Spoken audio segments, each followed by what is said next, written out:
and students. Yes, sir. From LKG to +2, all even beyond that, everybody is on the online classes. Yes, sir. So why not? Our members also can learn a lot of things in online, and you are the pioneer for that now. Oh, definitely, sir. Rameswar sir, with Absolutely. your permission, shall we start, sir? It's Yes, sir. already. Please do start. Yeah. I request Ravi Kishore sir, Shireen ma'am, to kindly welcome the members. Respected Chairman of Vijayawada Branch, CA Godavarti Srinivasrao, Chief Guest of the Day, CA G. Ramaswamy, Past President ICA, and our Program Directors, Regional Council Member and Ex Officio of the Branch, CA T. Chinnamasar, and Regional Council Member, Srimati Revati Raghunathan, and Managing Committee Members and fellow members. Good evening to one and all.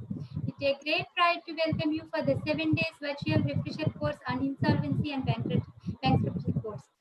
First of all, I would like to congratulate all the members who have registered this course. So we have, since all the due dates have been postponed, we got the ample time to spend much time on knowledge enrichment. This is the high time where we can finish this course without much disturbance to our regular practice. So my hearty congratulations to you all for grabbing this wonderful opportunity. Now I request our Chairman Sir to address our members. Thank you. Good evening, ladies and gentlemen. Respected past president of our institute, G. Ramaswamy sir. Welcome, sir. Thank you very much for gracing the occasion. And our program directors who are instrumental in bringing this course to you all because they are striving hard since last 1 month to bring this course very, very economically and also more elaborately. More of an exam oriented so that every person will come into that IP insolvency professional field. So they're making their efforts in this direction and really, really extraordinary support from the members also. More than 300 registrations we have received until afternoon. So that's a really fantastic one. And friends, as you all know that CA always looking to be a game changer. So not that we should be focused on the even finance managers or the practicing persons or even chief financial officer, CFO. We had to aim the target of CEO, that is Chief Executive Officer. Because our strengths, we know our strengths, we know our weaknesses, and we know our capabilities. All these things we have to put it in a correct capsule, and we definitely come to a flying colors. Insolvency professional is one area where you will be stepping into the shoes of a CEO. So please make this opportunity very, very urgently because there are most scarce for the insolvency professionals. When you enter into this course, of course, there are advocates and other persons are also eligible for this insolvency benefit because of the background that what we are having in the accounts audit, even in the forensic audit, in the bank concurrent audits and all these things, it will help you a lot in managing a company rather than putting in a right direction. So I request you, I don't want to take much of our time. I request our program director Chinnamastan sir to explain about this today's program, and after that Revati ma'am will explain about the course curriculum and other things. After that we will listen to our dynamic past president Ramaswamy sir. Over to Chinnamastan sir. Before that, I request Shireen ma'am to introduce Chinnamastan sir to our participants. As Chinnamastan sir, we know everything, but just as a formality, briefly, please. Glad to read the profile of CA T. Chinnamasar, SARC member, ex officio of the branch. Regarding his academics, he graduated from Sri Venkateswara University, Tirupati, 1998. He is the fellow member of ICA. As a part of his contribution to ICA, he was elected as Managing Committee member of Hyderabad branch of SARC of ICA for the term 2010 to 2016, during which he served as treasurer for the year 2012-13 and 2013 and 14. He was the secretary of SARC of ICA for the period 2018 and 19, and has served as chairman for Professional Development Committee for Capacity Buildings of CA firms and SMPs for the year 2017 and 18 and 2018 and 19 respectively. Presently, he is the Regional Council member of SARC, and he is the chairman for Professional Development Committee and Committee for Indirect Taxes of SARC of SCA. He is very popular among the youngest chartered accountants, and he actively involved in promoting measures of CA firms and networking. With this brief introduction, I request Chinnamasar sir to give his valuable message to our members. Thank you, Madam. Respected Chief Guest, Past President of ICA and the Insolvency Practitioner, Thiru C.A. Ramaswamy Sir, and Chairman of Vijayawada Branch, Srinivas Rao Garu, my Regional Council colleague, and the faculty for this session, 7 days programs, and the backbone for the preparing the structure, Revati Raghunandan Madam, and the Secretary Srita Shirin, Vice Chairman Purna Chandra Rao, Treasurer Narendra Babu, past Chairperson Nagavalli Madam, and the past MC members and the present MC member Sunita Madam, and the my dear members and the friends. Very good evening to all. I welcome to all for this 7 days refresh course on Insolvency and Bankruptcy Code organized by the Vijayawada branch of SRC of ICA.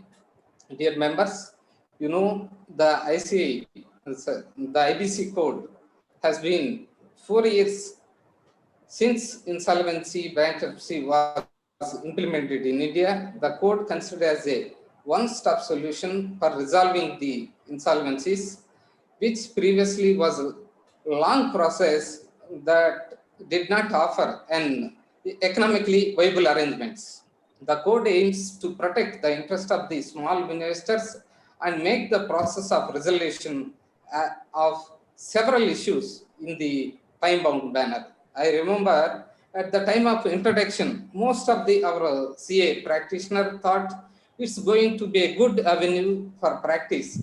But at the same time, as saying goes, like every coin have the two sides.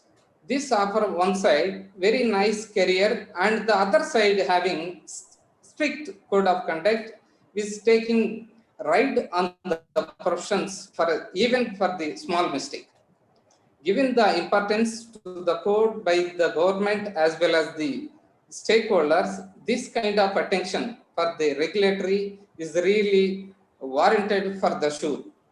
Considering the complication and issues involved in the code day by day, the amendments in several laws, which is part of curriculum of ICA, IBBA exams, it has been good idea for organizing this kind of refresher course for the benefit of members, particularly for the passing these exams. Members in general feeling of the professional fraternity, particularly who passed the insolvency exams, the professional opportunity in this area in equality is not available to the members. I'm sure that is the true what the members are expecting. But I'm confident after applicability of IBC to the individuals and the firms, definitely it will be opportunity will be definitely it will be decentralized. It will reach to every member. Dear members, as we are the chartered accountants, we wrote the exams in descriptive manner, and we are extremely capability to try to attempt all the exams, all the questions. This is the biggest advantage to pass the CA exams. But at the same time, this is the biggest disadvantage for the IBBA online exams. Most of the CAs are not passing the first 2 to 3 attempts. The reason is we have the enough knowledge, there is no doubt, because we read that all the acts, we passed that all the exams. But habit of attempting every question, that is the driving factor. That is the driving factor to fail or pass the exams. So members, to pass these IBBA exams, preparation is the one side. The other side is most importantly, the questions which are not supposed to be attempted. That is the more important, that is the capability of the member to pass the exam. You know, everybody, there is a 0.25 marks is the negative marks for every wrong attempt. Most of the experts in this field, like Ramaswamy sir or the madam, Revati madam, they expressed it. You write that exam maximum 80 marks and don't attempt beyond the 80 marks, and find that which are the 20 marks not to supposed to be attempted. This is the key factor. And one more suggestions I got, don't sit the examination hall more than 1.5 hours. If you sit there in the examination hall after 1.5 hours, you will try to attempt the which we are not attempted. Again, it gives the negative result and you will get the negative marks. So this is the experts' opinion to pass the exams. And members, our past president Ramaswamy sir and Revati madam and other speakers will explain these professional opportunities and how to prepare the exams. And members, the Vijayawada branch has always been the forefront and proactive to offer the best service to the members, in particularly in this COVID time. My congratulations to the entire committee of Vijayawada branch and the particularly members of Vijayawada branch, because I really appreciate members of Vijayawada branch whenever we announce the program, so actively participating from all the members. It's a great step. It's a benchmark for all the branches across the south. Once again, I appeal to our fraternity members. COVID virus is taking control of our human actions in these days. I request every members and family members to take all the preventive steps, right from the food habits to hygienic measure at the home as well as at the office.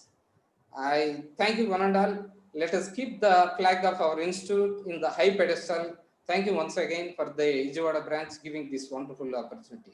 I hope every member will pass this IBC exam after this 7 days training. Thank you. Thank you, Chinmastan sir. Thank you for the valuable suggestions and clues that are given for the passing out the examinations. Thank you very much. Now I request Shireen ma'am to introduce Revati ma'am to our members. A pleasure to introduce Regional Council Member and our Program Director, Srimati Revati Raghunathan. Her educational qualifications are BSc in Chemistry from Idras College, Chennai. And apart from fellow member of she is a fellow member of Chartered Accountant, and other professional qualifications are she is IP with IBBI and finished FAP and CISA and CISA and CSTM Certified Software Test Manager. And she is the partner in A. Raghunathan and Company and Chartered Accountants. And also, coming to her role in ICAI, she is a chairman CICASA of SARC and Students Committee of SARC of ICAI for the period 2019 and to 2022. And she is the accredited faculty for GST with ICAI and conducting certification programs for GST with a leading trade body. And she is the faculty for direct taxes and indirect taxes with Indo-German Chamber of Commerce. She is a faculty for Insolvency and Bankruptcy Code for ICAI and ICSI. And she is a member of so many associations, and she held so many positions. She is a member of Women Empowerment Committee of Hindustan Chamber of Commerce 2020-21. And she is a co-opted member of GMCS Committee of the SARC of ICAI for the year 2015-16. And she is a co-opted member of Continued Professional Education Committee of SARC of ICAI for the year 2014 and 15. And she was a technical reviewer of the Shield Panel and Subcommittee of Research Committee of ICAI for review of annual reports and other documents for excellence in financial reporting. And she was a member of Women Empowerment Committee of Society of Auditors for the year 2016 and 17. And she was the judge for the oratorial competition for the students of Chartered Accountancy. And she was the jury member of Abhirami Small Budget Film Awards 2000 for the year 2013 and 2012. And she was the treasurer of Inner Wheel of Club of Madras Central for the year 2015-16 and 2016-17. And she was the vice president for Inner Wheel Club of Madras Central. And her core competency areas, she is an expert in internal audits and management audits across all the sectors, manufacturing and service industries, with special focus on telecom and retail. And there are so many significant achievements in her professional life, she have been awarded as a top auditor by a leading corporate panel of internal auditors pan India for 2 years consecutively. She has developed an innovative software for the TRI documentation compliance for the telecom sector. She took up fraud identification and investigation and cost savings to the extent of 10 crores for the two corporates. And she addressed so many career guidance seminars conducted by Rotary Club of RBLA. Ma'am, with this brief introduction, I request you to address our members about this course.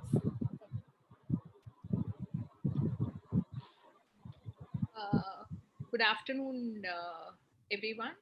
CA Ramaswamy sir, the guest of honor and chief guest today, CA Chinnamastan, my colleague in the council, CA Srinivas Rao, the absolutely vibrant and dynamic chairman of the Vijayawada branch, CA Ravi Kishore, CA Shireen, his dynamic colleagues in the branch, and the other present and past managing committee members of the Vijayawada branch and the faculties who have joined today. A very good afternoon to all of you.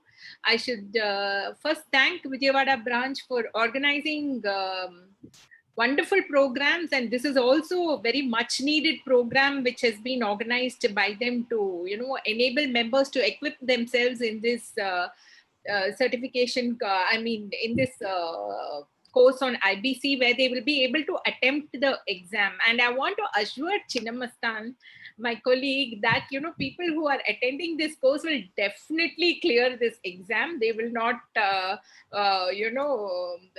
not clear it. Everyone will clear it in the first attempt, because all the faculties are very well accomplished faculties, and we are going to tell them how to approach the exam. This is a totally exam oriented course. We are not touching anything practical in it, because we want people to clear the exam. And we have divided the course in such a way that today I'll be covering the CIRP, and tomorrow we will be covering liquidation, and then we'll have the individuals and partnerships. So, and then we'll have the case laws, we'll have all the rules and regulations, and we are also having 2 sessions on other case laws on which the exam is going to be questioning us.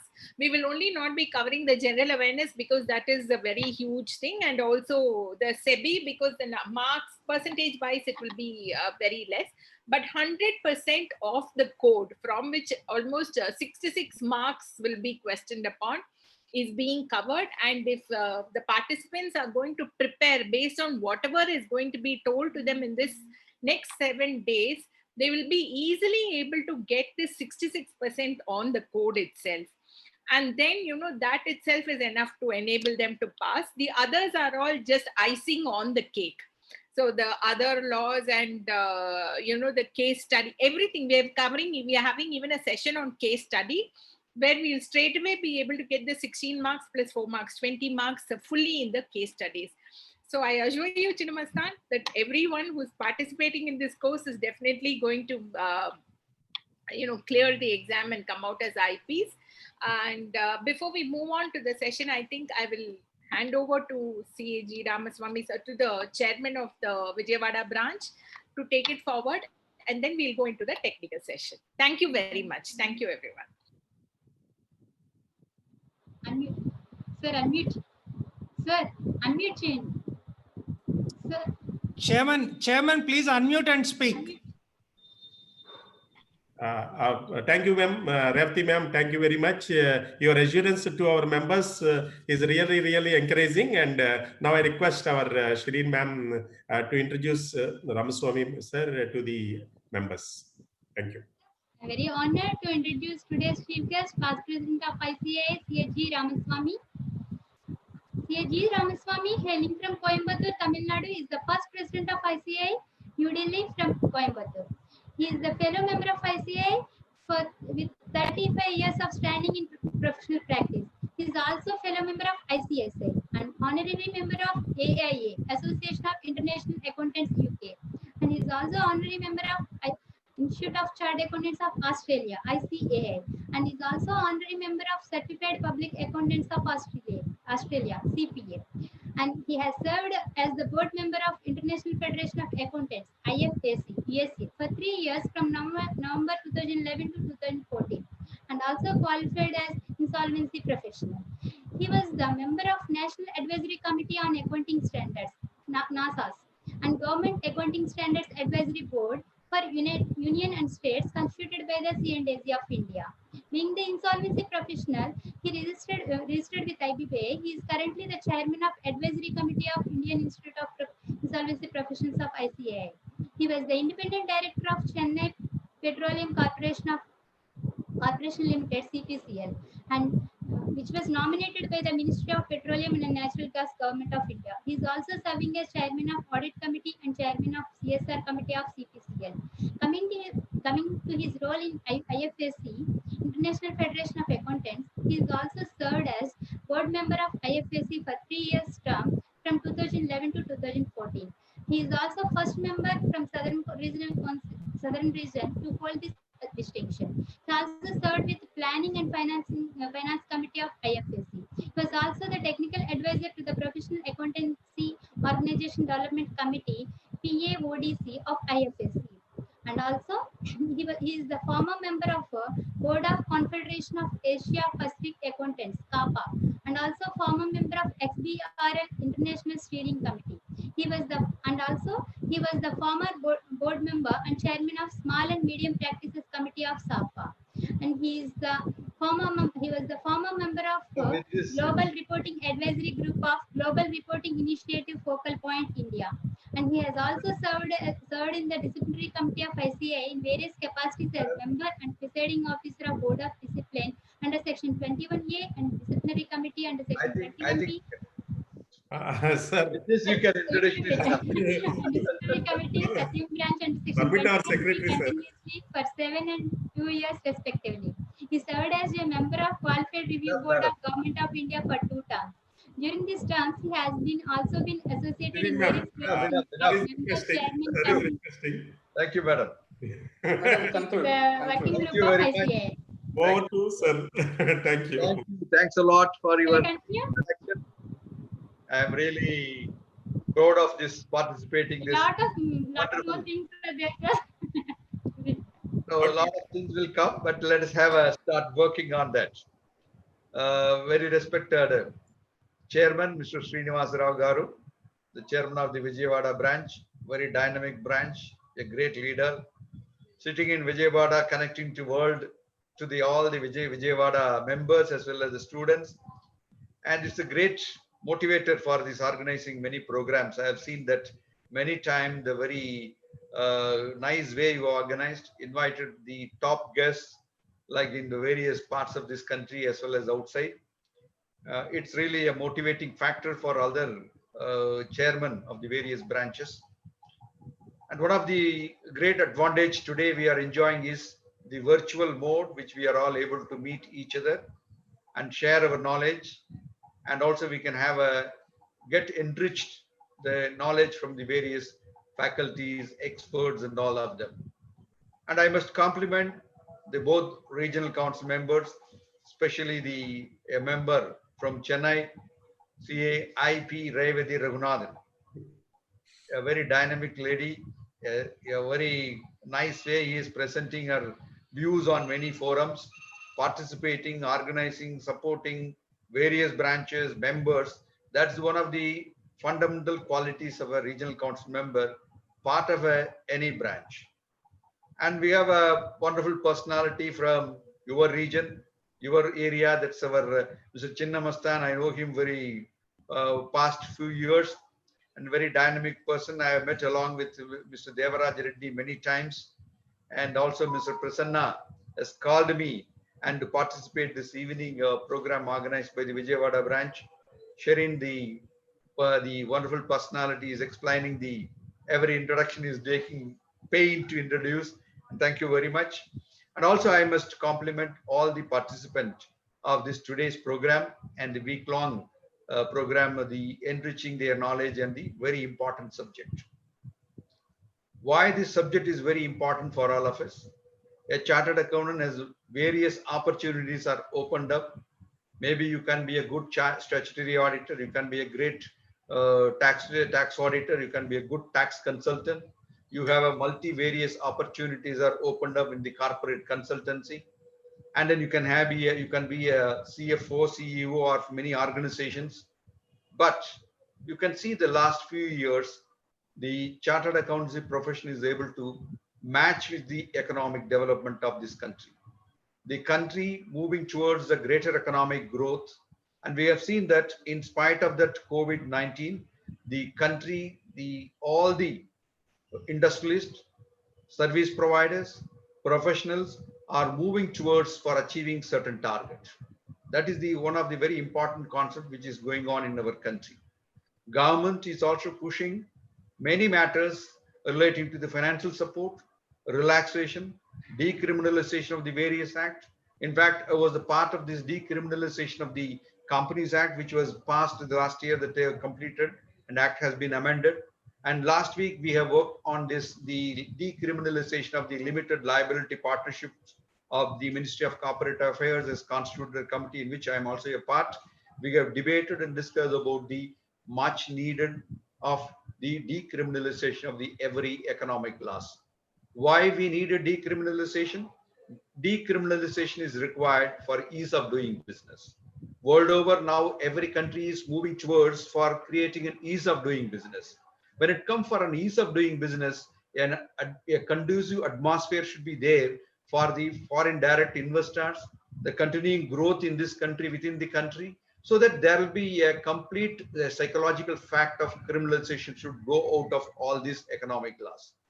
Similarly, we have seen that last few years, like our demonetization has started, the government has come out with various schemes about tapping this unaccounted money, the changes in the income tax law relating to cash transactions, changes in the law relating to the payment of, digital economy, changes in the law for a small and medium practitioners and small and medium industries by increasing the tax audit limit, and as well as bringing the many amendments for ease of filing of return like faceless assessment, e-filing, and so many things have taken now that they're all the part of ease of doing business. So when the ease of doing business is one side started, very important area of the banking sector, very important area of the financial sector, wherein that entire gamut of the finance is not controlled, not opened up for the real purpose, it will be very difficult for the country to survive. So many ease of doing business, you are able to do that, but unfortunately, your funding mechanism is not in the proper manner. That is why the government has come out with a very interestingly number of suggestions. They have brought it in the books of the various law. But one fundamental matter which they have seen, that all the industries which were now you can say that which are all facing a problem, which have faced the problem earlier also, they were not able to survive because of the various reasons. The long drawn process of recovery of money by the creditors, by the financial creditor, by the banks, NBFCs, investors, the entire things has been completely siphoned by many of the borrowers.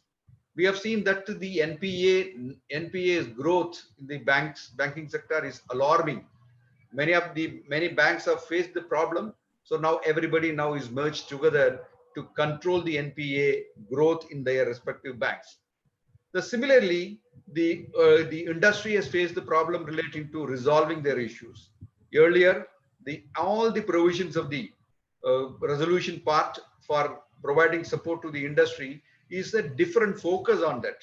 Either they have to liquidate the entire industry or sell the industry by the skeleton so that somebody will be benefited out of that. In that process, the employees lost their job, the government has lost their revenue, and the entire industry has been closed. To that extent, there will be a greater economic slowdown started. So to avoid that, the internationally approved, internationally people have agreed, various countries, they've agreed for the process of insolvency in a proper manner. Though the insolvency code in very long back in 1909, it was there in the act, which is not able to come out with proper solutions for these insolvency processes. There are certain provisions related to Syllabus Act, and there is a one-time settlement. There is another provision called BIFR, where there's Board of Industrial and Finance Reconstruction Board has given some resolutions. But unfortunately, everything failed in this country because of the complete legal process has taken a number of years for recovery of the money. So that the government has constituted a committee and they have looked into the matters relating to this, bringing out Insolvency Bankruptcy Code in 2016. The idea behind this code is not to kill the industry, bring the resolution for the industry, make the industry to survive, bring the orderly growth of the industry, and those who are in the expert in the field can be given an opportunity to take over the industry. There will be a selling of an asset in a proper manner, selling of an industry as an ongoing industry, but somebody is having a technical knowledge, somebody has in fund base which they are having as they can give a support to the industry, they can take over the industry. So similarly, they want to identify where is the problem in the industries. Is there any money has been siphoned for personal purposes? Unethical way the transactions have taken place, and there are certain bogus entries passed in the books of account, assets siphoned. You have seen that many of them have run away from this country. They are staying outside the country. Some of them are already facing the heat of the verification of the CBI, and then ED is also after them to identify whether they have done any mistakes in constitution of these corporate entities. So the corporate entity, the mere investment of the initial investment by the shareholders, later on from the public investment, later off with the public sector banks have invested, the industry found that some of them have taken away the funds of the public, government siphoned it. And they have given to the message to the world stating that industry is failing, industry is not doing well, all these things. Today, now this code has come in 2016, now 4 years almost, we have seen that the number of disputes, more than 4 lakh crores of money has been collected for the creditors. Large number of money has been given back to the bankers as a recovery process, for which the bank would have taken about 20 years for collect all these monies, for which the sundry creditor must have passed through the cases of the various high court, various local courts, and as well as the Supreme Court. And up to the Supreme Court, they were not able to collect the money. The process has been reduced. The companies in which the real failure has happened because of the technology failure, because of the business failure, the resolutions plan has been drafted in such a manner they were able to run and provide a support to the society, create an interest in the form of for the protecting the interest of the revenue as well as the employees. So to that extent, the Insolvency and Bankruptcy Code 2016 has come out with a number of measures to protect the industry. That's very important. So far, we don't have a protection of an industry. So far, we don't have a resolution plan for the industry. So far, we don't have any proper method of liquidating the unviable projects. So now this Insolvency and Bankruptcy Code 2016 has come out with number of measures to provide support for the survival of an industry. Regular plan has been given, resolution plan has been given for proper running of the industry. Those industries which are not having a management, is not having a proper plan, somebody can step into the management and they can provide a plan for them. So by and large, the economy, the growth of an economy, one part, the delinking from this growth from the failure of the economy also they have taken into considerations. So industry failure in the form of a financial failure has been considered by the Insolvency and Bankruptcy Code, and now that's there in a very proper manner they are working. Of course, the COVID-19 has given a lot of changes in the Insolvency and Bankruptcy Code. The reference has been postponed for about a year. The limit earlier fixed as 1 lakh to now it's going to the 1 crore rupees as the default. All these things are there, but this is a very fundamental move. Government has mentioned that it is only a temporary phase. Next phase, government is going to come out with individuals. Today is a corporate insolvency. Corporate sectors like companies constituted under the Companies Act 2016 or earlier act, or limited liability partnership in the corporate form. Only these are the entities are now coming under the resolution plan, and the government has already started working on this individuals and partnerships insolvency plans. So you can see that there are about large number of individuals, large number of partnership AOPs are going to come into this field. So we need to have a very strong personalities, professionals need to take over this insolvency professional code. Of course, today it's open up for the company secretaries, cost accountant, advocate, and chartered accountants. But the pioneer in this process of successful resolution plan, we can say the chartered accountants are playing a very important, crucial role for this. You can see the chartered accountants, our standard itself is very clear. Even a chartered accountant, if you are a first year of a chartered accountant practice, fundamentally, you must understand what is the nature of a business of your client. So in this process of 10 years of your experience in the field of chartered accountancy profession as a practitioner, you must have an experience of a different variety of clients.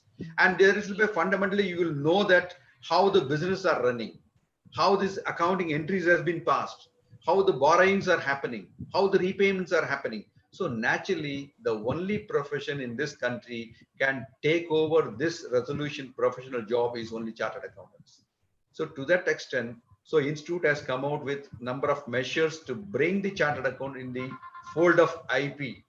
The IP, of course, the IBBA is taking care of all the regulatory measures. This regulatory measures, you can take two parts. One is under disciplinary mechanism. You can see the large number of disciplinary mechanism has been initiated by the IPBA, and there are taken very strict measures have been taken by them on the IPs and their functioning.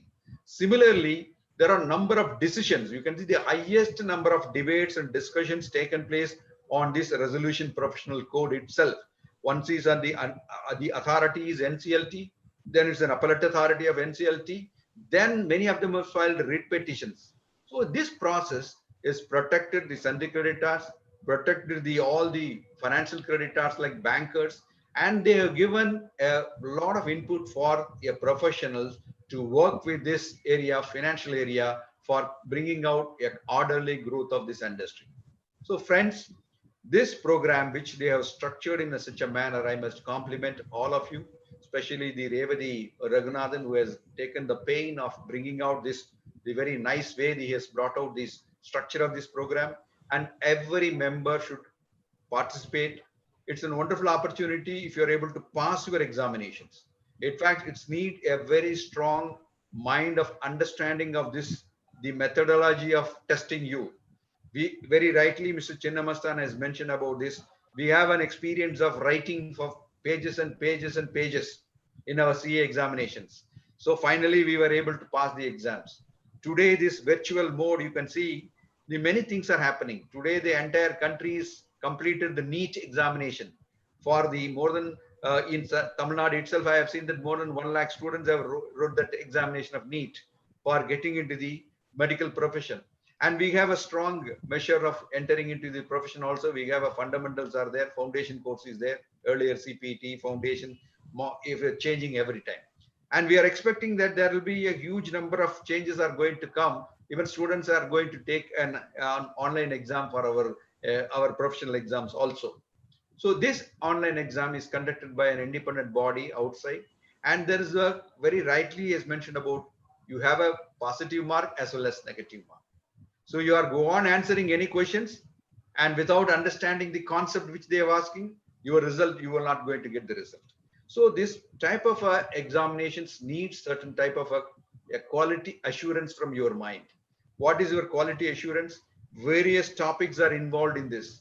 You as a chartered accountant, you must have studied many subjects in your process of passing an examination. In the process of your practice, you must have seen the various act, the GST. You must have seen, you must be now an expert. Many chartered accountants are expert on GST. Many of them are contract act. Many of them are completely offshoot of the income tax act, various other acts like transfer of property act. And you being an auditor, you have a statutory audit completed. You know that how these investigations are happening. Concurrent auditor, bank auditor. Many of you having a lot of experience about the audit and information system audit. DESI is their courses available. Concurrent audit. Now very recently about 20,000 chartered accountants qualified in concurrent audit. 4,200 chartered accountants has passed the concurrent audit on online certification course. You see that the learning capacity of the chartered accountants. We have about 85,000 chartered accountants are in practice. Almost, I'm just giving you a very conservative figure, all of you. I'm just leaving certain of the chartered accountants in practice. So put together, we have about 2.5 lakh chartered accountants are there in this country. The learning process is very high in this profession compared to any other profession. Throughout the country, if you opened up, in every branch is organizing the program. Every regional council is organizing the program. Every central committee is organizing program. So what is required for a chartered accountant? Enhancing the knowledge in this time. So COVID-19 given you an opportunity to enhance your knowledge, learning, unlearning, relearning, and an opportunity for you to identify the area of your practice. You have a practice of now taxation is going to be in the faceless assessment. You have a practice for an appeal assessments. You have a practice for the corporate consultancy. You have an operate for the corporate governance consultancy, CSR consultancy, tax consultancy, trust consultancy. So many things are come. You have a wonderful opportunity in the insolvency, bankruptcy. Code will give you an opportunity as an insolvency professional. You are going to be the CEO. You are going to be a watchdog. You are going to be an investigator. You are going to identify the frauds committed by the promoters. So you are going to use the experts like forensic auditors, get the information. You are going to file a case against them in the criminal proceedings, wherein you must know the criminal law. So you being a chartered accountant, you have an experience of various laws in your mind, various capacity to understand the business natures are happening. So this is the new area where you are enlarging your experience relating to the management of a business as a CEO, management of the employees as a welfare officer, management of the tax department and other compliances. You are a compliance officer, law compliance officer. So all these things put together as an insolvency professional, you are beyond a chartered accountant. You are going to be the very important person to run the industry. After that, your resolution plan, if it is accepted, and you can say that proudly, I revived one entity, a corporate entity in this country. You are giving a life to a corporate entity. You are not an ordinary person. You are a health doctor. You are a wealth doctor now. You are giving a health and wealth of the entire corporate entities. So to that extent, your role is much more than a chartered accountant. And this opportunity created by the Vijayawada branch is wonderful opportunity for all of you. My compliment to the chairman who is taking everything in a very positive manner and bringing all of you in put together into that. More than 300 chartered accountants participating. This program is a wonderful program in this country. My compliments to you, sir, and also my compliment to Srimati Revati Raghunathan and Mr. Chinnamastan. With this, I thank all the organizers, and it's a wonderful opportunity again to me. And also, I wish all the participants get a more learning habit, and you learn more, you unlearn many things, and relearn many things. With this, my salute to the Vijayawada branch and my compliments to all of you. Thank you, one and all.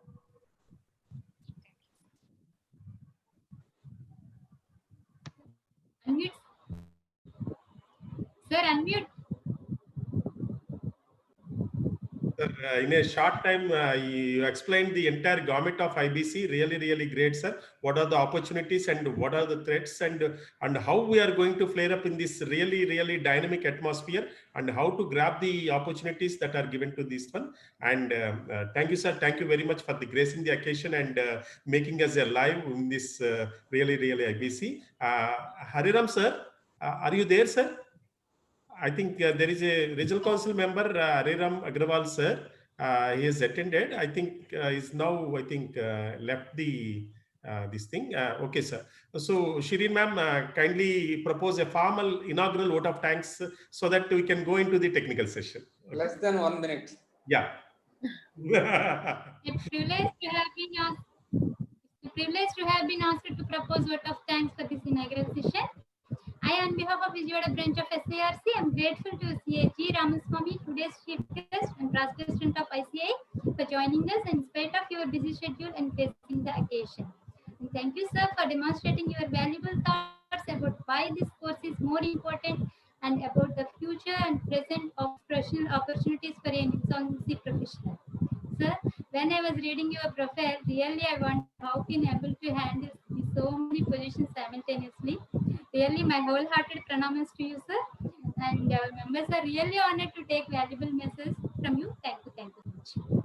And I express my heartfelt thanks to regional council members C.A.T. Chinnamastan and C.A. Revati Raghunathan for joining us and for the enormous cooperation. Thank you. Let us move on to the technical session. Revati ma'am, the floor is open and it is over for you. Thank you. Yeah. So good evening, friends. A very warm welcome to everyone, and a very comprehensive basis has been laid by G. Ramaswamy sir by telling us about the importance of this profession, and also what are the opportunities which are available accountants in this course. See, before I proceed on to the technical session, I would just like to take a few minutes to tell you, one, the examination is quite easy. And like I told Chinnamastan, we can all, all of us can clear this examination once you attend this course and, follow whatever is being told by the faculties. And we are pretty much covering comprehensively everything in the course, in the examination syllabus. So it will be extremely easy for you to prepare for the exam. You can very well just prepare every day, and then, whatever we cover, and then you can straight away take up the examination. And you have to use your discretion while you're writing the exam, like how Chinnamastan told. Since it is a multiple choice examination with negative marking, try not to attempt the questions where there is where you have a doubt. If you have a doubt on any question, do not take up that question at all. You will be allowed only one sheet of paper when you go into the exam hall. It is an online examination. Whatever is the center which you are allotted, you will be allowed only one sheet of paper and a pen. Use that paper very effectively. Divide that paper into 3 columns: what you know, what you don't know, and what you have a doubt on. So whatever you know, you put it in that column, what you don't know in the next column, and what is doubtful, you can always revisit. So you revisit those questions, and you also check whether you have answered all the questions, and just submit the exam. It will be very easy for you to clear if you follow this basic tenets of answering only what you know, and just going through what you have a doubts in. Do not attempt anything, any question for which you don't know the answer. And the opportunities in this course, GR sir has already told you, there is enormous opportunities awaiting us, even though now the ordinance suspending IBC is going to be passed. It will be suspended only for some time. And once it comes back, it will come back in the ordinance. The lockdown is lifted, the suspension is lifted on IBC. Then the opportunities which are going to be available to us as insolvency professionals is going to be extremely huge. And once individuals and partnerships is notified, then there is a whole new set of cases which are going to come out, which are going to be needed to be resolved, and we are the people who are going to help in resolving this. And one more point which I want to highlight is that insolvency resolution is one of the parameters for the ease of doing business index, and India has come up to the 64th position because of the way in which insolvency was implemented in the country and the way the cases are being resolved, and GST, of course. So, insolvency is here to stay. The suspension is temporary. The amount of default at this high figure of 1 crore will also be reduced. And it may not come down to 10 lakhs what it was earlier, but it will definitely be reduced to a much smaller extent, maybe 50 lakhs or 50 to 100 crore, 100 lakhs, whatever is the amount. But the amount of default will also be reduced. The suspension will be lifted, and we are going to have a lot of opportunities. So it is very right that you have all enrolled for this course to take up the exam, clear the exam before the suspension on IBC is lifted and individuals and partnerships is notified. Because once the COVID lockdown is lifted and the suspension is lifted, every firm should definitely have a vertical for insolvency practice, one designated partner, and you will definitely find that once you qualify as an insolvency professional, there are other allied areas also with which we can network among our own insolvency friends who are practicing insolvency, and we can network among them and associate with them and do the ancillary services. So now I will go on to the topic for today. Today we will be doing the corporate insolvency resolution. So what is the entire act itself is divided into corporate insolvency, then your liquidation, then your individual insolvency, individuals and partnerships, bankruptcy, and then you have the other allied laws, other miscellaneous sections, and then you have the rules and the regulations as far as the code is concerned. There are 255 sections in the code, and every section is important. And you will find that, initially, if I think that people nowadays are fairly aware as to what exactly the insolvency code is and what is happening because of the media coverage of certain high profile cases, and also because, now as a part of our internal audits and other audits, we also need to be in the know of this particular topic. I also want to say that it's almost 5. Our session was supposed to be between 4 and 7. I will try to cover it by 7:38. But the chapter which I have taken, CIRP itself, is a very huge chapter, and it is a very important chapter, and I'll be covering the rules and regulations also. So I may be breaching the time a little, but I wish you'll put up with that, because otherwise I will not be doing justice to whatever I have taken up. And as far as the material for the examination is concerned, go to the IBBI website and download the code as on 30th June 2019. If you take any of the amendments which have come in, any of the ordinances which have come in after that, they are not for the exam. It's not a part of the syllabus for the exam. If you go to the syllabus, you will see that it is only as on 30/6/2019. And you will see that my presentation is also prepared only as on 30/6/2019, because I do not want to talk on anything which is current now, because it may not be relevant for the exam which you are going to take it. So you download the code, download the rules and regulations, and download all the mock questions which are there. You go to IIIP of ICAI, the Indian Institute of Insolvency Professionals of ICAI. Go there, register yourself, and register in. After you register, you can access the learning management system. Go to the LMS. There are detailed videos for every single section, every single part of the code. Go through those videos, go through those PPTs. And in fact, I have downloaded those PPTs and prepared my presentation, because, tomorrow when you go through that LMS, it'll be much easier for you to follow. I did not want to do something which is totally different from there, because if you go through the LMS, then you can do the mock questions which are there in the LMS, and everything has been prepared in the LMS from an examination point of view. I have made certain changes which I felt is needed, and then maybe 1 or 2 minor corrections which I would have made in my presentation. But otherwise, almost 95% of my presentation would be what is there in LMS. So you can go through that as a part of your preparation for the exam. And when you're starting the preparation, cover the BLRC report, which is also given in the LMS website.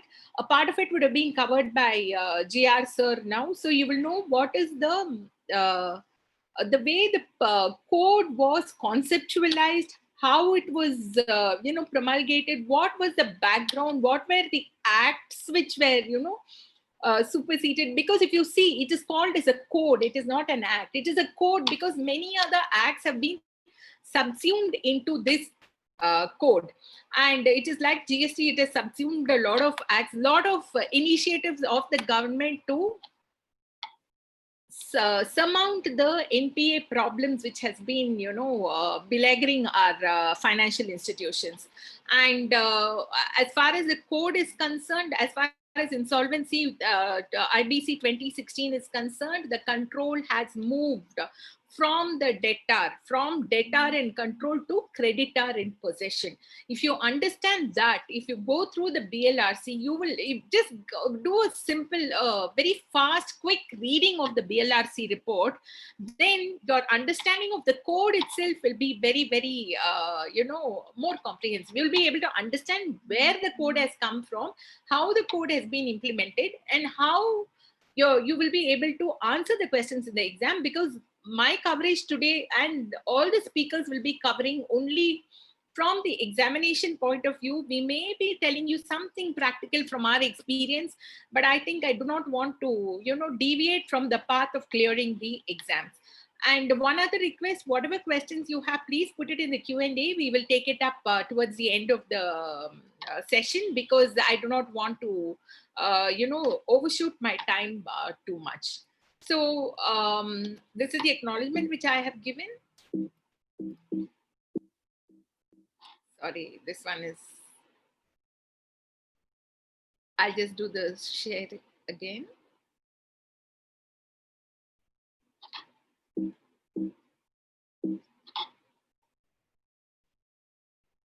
Okay, so like I said, the syllabus for the exam is 255 sections of the IBC 2016.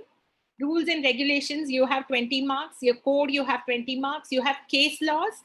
There will be an advocate who is covering the case laws, Supreme Court, High Court, Nclt, Nclt. That is for 10 marks. You have a case analysis, a case study for the CIRP process. The CIRP is what I'll be covering today. Liquidation will be covered tomorrow. On this, you'll have 12 marks. You'll have questions. You'll be given a case and you'll be asked to answer based on the code and the rules and regulations. So once you go through the code and rules and regulations, your case study would be very easy. I tell you, it's very easy to score 12 marks. I think when I wrote the exam, I scored full 12 marks. That's why I cleared probably. And then you have one on individual insolvency resolution, which is for 4 marks. But the pattern of the exam now is that since you're going to introduce individuals and partnerships, what we are hearing from the people who are taking examination now is that there is a higher focus on individuals and partnerships. But once you do the CIRP and the individual, I think that you'll find that everything is almost similar, and it will not be difficult for you to follow. So then you have the Companies Act, and then you have the other miscellaneous acts. And then you have the finance and accounts and general awareness. General awareness, they'll ask some questions on Constitution. Just go through what are the various articles in the Constitution. They may ask that. Then they will ask you what is a masala bond. They'll test our knowledge on accounting ratios and on GST, liquidity, all these things, which as chartered accountants, we'll be very easily able to handle. And there is a long list of sections from SEBI LODR, which that is the only thing which we are not covering for this session, because LODR, you all know, is very huge, and it will take us at least 1 full day to cover LODR, and the percentage of marks on SEBI LODR is very less. So we've taken a conscious call not to cover. If people know it and they are able to attempt the questions, well and good. If you don't know it, I think you'll get only maybe 1 or 2 questions on that. We might as well very well leave it if we are thorough on all the other areas of the syllabus. Okay, so now we'll move directly into the part 2. What is it is divided into different parts. Part 2 is the corporate insolvency resolution. What we will know see now is what is the CIRP corporate insolvency resolution, who can trigger, and against whom it can be done. So what exactly is I will be going a little fast because of the shortage of paucity of time. Please feel free to tell me, anyone, if I'm going too fast, I will slow down a little. So what is the corporate insolvency process is? We all know what it is. We have to file an application to the Nclt. Once you file the application, it has to be admitted by the Nclt, and then along with the application, the appointment, the form appointing the interim, the consent of the IRP, interim resolution professional, is also given. Then the claims are collected, a committee of creditors is formed, and then there is a resolution professional. See, the first person for the first 30 days and is an interim resolution professional. After that, once a committee of creditors is formed, the confirmation of the resolution professional, and then the preparation and approval of the resolution plan, which is what GR sir was also talking about. What we all have to understand is that even though we talk about it as an insolvency, what we are talking is a resolution. The entire objective of this code is to resolve the situation in which the company is, resolve the insolvency petition of the corporate debtor. It is not to take it directly into liquidation and wind up the company. That will happen in case the resolution process itself is going to fail. So even when you go to a court, the Nclt, the adjudicating authority, will always talk about you only resolving, taking it on as a going concern. That is what we are supposed to do as insolvency professionals. So what is the process of this entire CIRP is, first is if there is a default. What is the default? As far as your examination is concerned, it is 1 lakh. If there is a default of 1 lakh, apply to the Nclt. The Nclt will admit or reject the application. If there is a rejection, you are given some time to rectify the rejection. After that, you resubmit the application. Then it is admitted, and the day that the petition is admitted by the adjudicating authority, the insolvency process starts. Once it is the application is admitted and the insolvency starts, the moratorium period also starts simultaneously. The IRP is appointed. Then the IRP's job kicks in. He has to give a public announcement, collate the claims, form the committee of creditors, call for the first meeting of the committee of creditors. They will then approve the appointment of the resolution professional. And then what happens, the IRP and RP, both of them are managing the affairs of the corporate debtor as a going concern.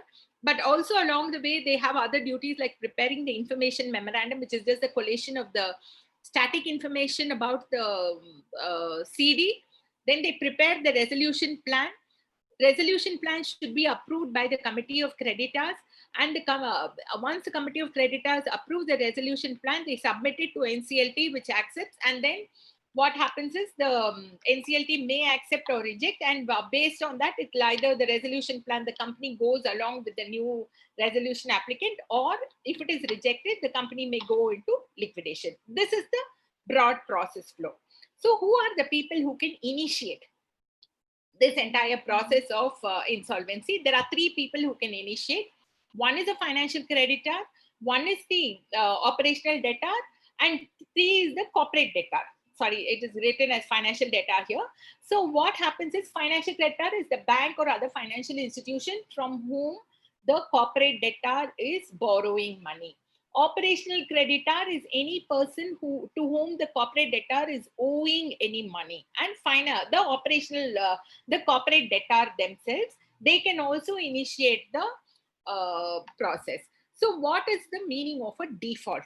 See, first, there should be a default. There should be some money owed by the corporate debtor. So what is the default? It means non-payment of a debt when whole or any part of the installment of the amount of debt has become due and payable, and it is not paid. So one of the major requirements, this is the basic premise on which the entire insolvency is going to happen, that the corporate debtor owes some money to someone and he is not repaid it.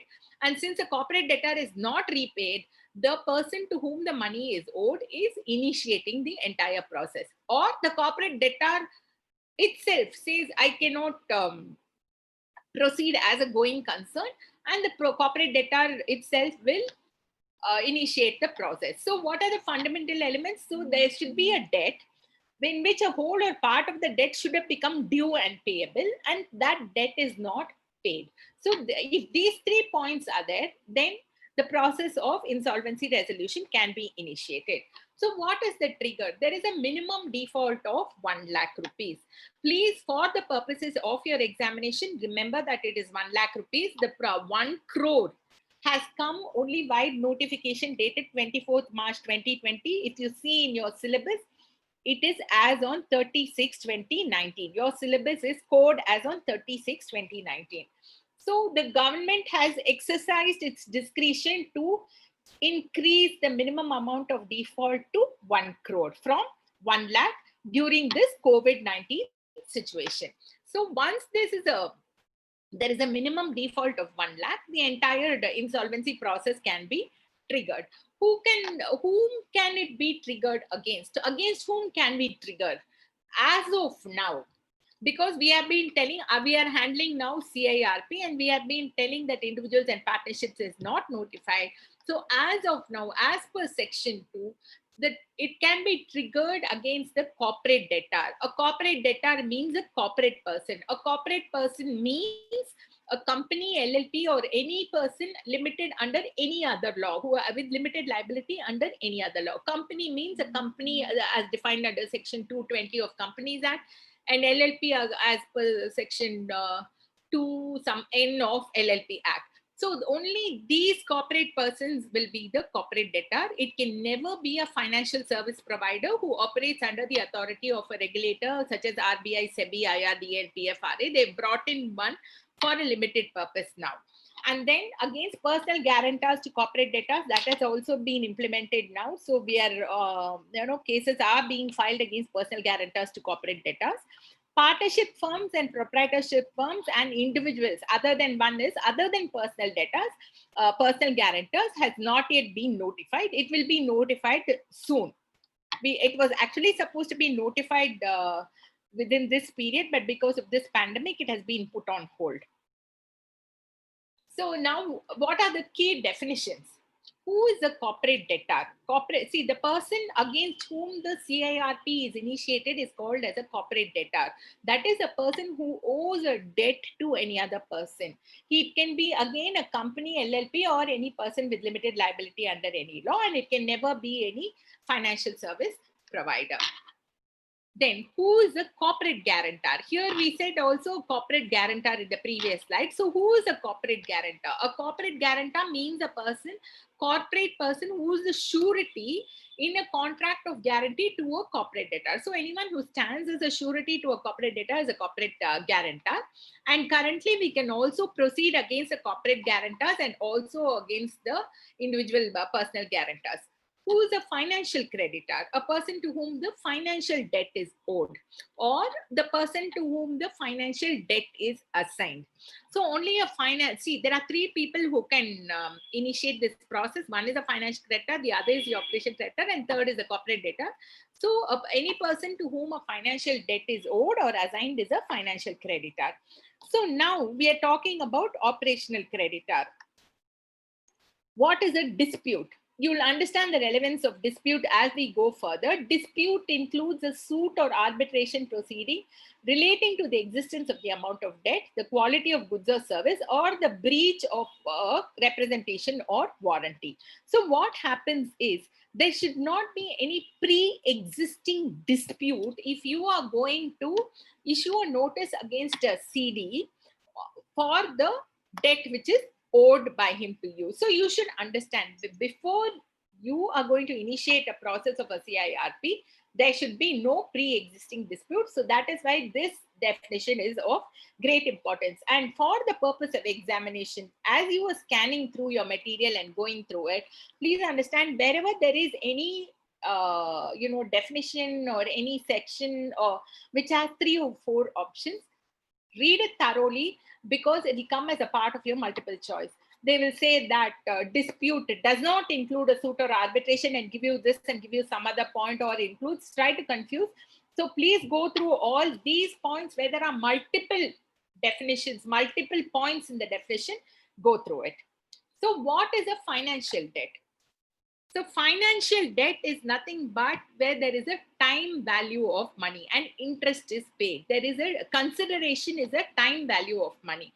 So money borrowed against interest, or money raised by acceptance under any acceptance credit facility, or any amount raised pursuant to a note purchase facility, any liability in respect of any lease or hire purchase contract, which is deemed as a finance or a capital lease under the Indian accounting standards or other accounting standards as may be defined. Any receivables sold or discounted, any amount raised under any other transaction, including any forward sale or purchase agreement, having a commercial, if there is any commercial borrowing, again, the time value of money comes into place.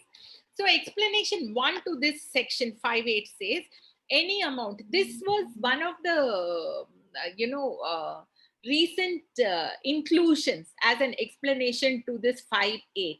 Any amount raised from an allottee under a real estate project can be deemed to be an amount or having a commercial effect of borrowing, because this is based on the landmark Pioneer case. You can go through that, the Pioneer Urban case, where all the they brought in a whole very important amendment to the code itself, which said that a minimum of 100 people, 100 allottees have to come, because many of the huge real estate companies with huge projects were being brought down to their knees by one single allottee, one single home buyer. So this home buyer case is extremely important. You will see as you go on, as you read many of the cases which are coming. This is one of the important insertions into this act.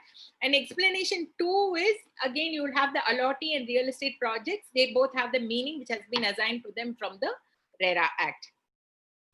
Then any derivative transaction entered into in connection with protection against or benefit from fluctuation in any rate or price. Any counter indemnity obligation in respect of a guarantee, indemnity, bond, documentary, letter of credit, all these things. And any amount of liability in respect of any guarantee or indemnity for any of the items referred to in the above things. So what you have to do, if you see, there are so many, almost 9 subclauses.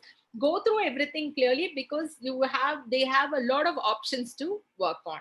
So then what is the initiation date, your insolvency commencement date, and what is interval?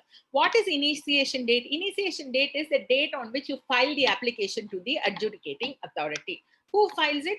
Your corporate applicant, financial creditor, or operational creditor. Only 3 people can initiate a CIRP. What is the insolvency commencement date? There is a difference between the initiation date and insolvency commencement date. Initiation date is the date on which you file the application. Insolvency commences on the date when the adjudicating authority accepts the application. See, there is generally a time lag between the two. So because sometimes they may reject your application and you'll have to correct it within 7 days. All these things are there. So the day, and it also depends on the date on which you're called and your other side comes and gives it is a little time drawn if you see practically. So insolvency commencement date is the date on which your application is accepted. The day your application is accepted by the adjudicating authority, the CIRP starts, and your work as an interim resolution professional also starts. So what happens is, normally the IRP gives the consent form, and along with the application which is filed with the adjudicating authority, the form 2 is also given. And it will be given by the compulsorily needs to be given by the financial creditor and by the corporate debtor. But the operational creditor, if he is raising application, then he has the option of not giving. So that is what is meant by when he is not appointed in the order admitting the application. Then what I mean here is, in case the IRP is not there, the IRP has not given his consent, then the insolvency commences on the date on which your interim resolution professional is appointed by the adjudicating authority. So in case your operation creditor is not given, or the IRP who has been suggested by the financial creditor has some deficiency, he has some disciplinary proceeding pending against him, in all those cases, then sir, somebody has raised their hand. I would like to complete my entire presentation and then take up questions. Okay. And then what is the interim finance? Interim finance is any finance which is raised by the resolution professional for the purposes of running the company or for any other purpose during his term as a resolution professional, during the CIRP process, during the resolution process period. And in case, like, I'll go back to this, interim resolution professional is not appointed, what happens is, normally the form 2 is given along with the form 2, which is the consent of the resolution professional, is given along with the application which is filed with the adjudicating authority. But suppose it is not given and the case gets admitted, then The day on which the insolvency resolution professional is appointed only is the insolvency commencement date. It is not the date on which the case gets admitted. You will say because the IRP's duties kick in immediately. So if the IRP is not appointed on the date of admitting the case, then the process itself cannot go forward. So now who is the resolution applicant? We all heard GR sir talking about a resolution application coming in. Resolution application is someone wants to come in and take over the corporate debtor. So he is called as a resolution applicant. It means a person who individually or jointly with any other person submits a resolution plan. He submits a resolution plan for the takeover of the corporate debtor to the resolution professional pursuant to an EOI, expression of interest, and invitation made. The resolution professional will call for resolution plans, invite for resolution plans under section 25. So what is in the resolution professional course, excuse me. So you'll always see that, insolvency resolution professional costs come on top of the pyramid at the time of liquidation. And there are a lot of costs which are incurred by the resolution professional and also the fees which are payable to him. So the amount of interim finance. So any finance which is raised by the resolution professional during the resolution period is a resolution process cost. Fees payable to the resolution professional. Whatever is the fees that is supposed to be paid to the resolution professional, that is a part of it. Cost for running the business of the CD incurred by the RP, any government costs incurred by the government, and any other costs which are specified by the board. Board here means the IBBI. All these are insolvency resolution process costs. We should know why, we should know what is an insolvency resolution cost, because this is the amount which will actually be taken up first at the time of distribution during liquidation. Then what is an operational debt? We need to know what is a financial debt. We need to know what is an operational debt, because these are the two debts based on which a CIRP can be initiated. So it means claims regarding provisions of goods and services, and it also includes employment. So any employee to whom any salary has not been paid can also initiate a CIRP process against the company. Debt regarding payment of dues under any other law, and any amount payable to any central government or state government or any local authority. So here you have your vendors, then you have any legal payments, and then here you have any central or state government or local authority payments. Then what is a resolution plan and who is a resolution professional? We spoke about a resolution applicant coming up with the resolution plan. So what is a resolution plan? It is a plan proposed by the resolution applicant for the insolvency resolution of a corporate debtor. So see, when I get appointed as a resolution professional, it means I'm going to look to resolve the insolvency of my CD. How do I do that? Either I try to get in some finance or negotiate with banks or find some resolution applicant. After negotiating, getting the interim finance and trying to run the CD as a going concern, I will try to call for other people to come and give resolution applications to resolution plans to resolve the insolvency. Who is a resolution professional? A professional who is appointed to conduct the CIRP process, and it also includes an IRP. And this person is also has to have cleared the insolvency exam conducted by the IBBI. So now we will come to, after seeing all those definitions, I've covered only a few important definitions. Kindly go through all the definitions which are given there in the code under section 2 and under section 5.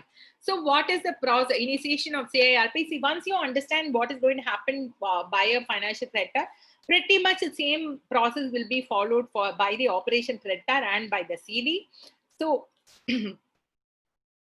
as we spoke earlier, financial creditor, operation creditor, and the debtor himself, corporate debtor himself can initiate a corporate insolvency process. So what is a financial debt? We already saw what is a financial debt. I'm not going to go through it again. financial creditor is a person to whom a financial debt is owed or a financial debt is assigned.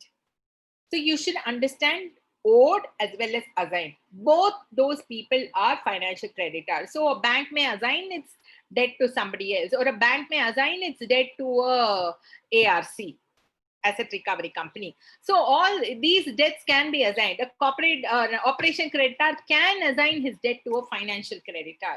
So then a portion of the financial creditor will both have both a operational as well as a financial debt.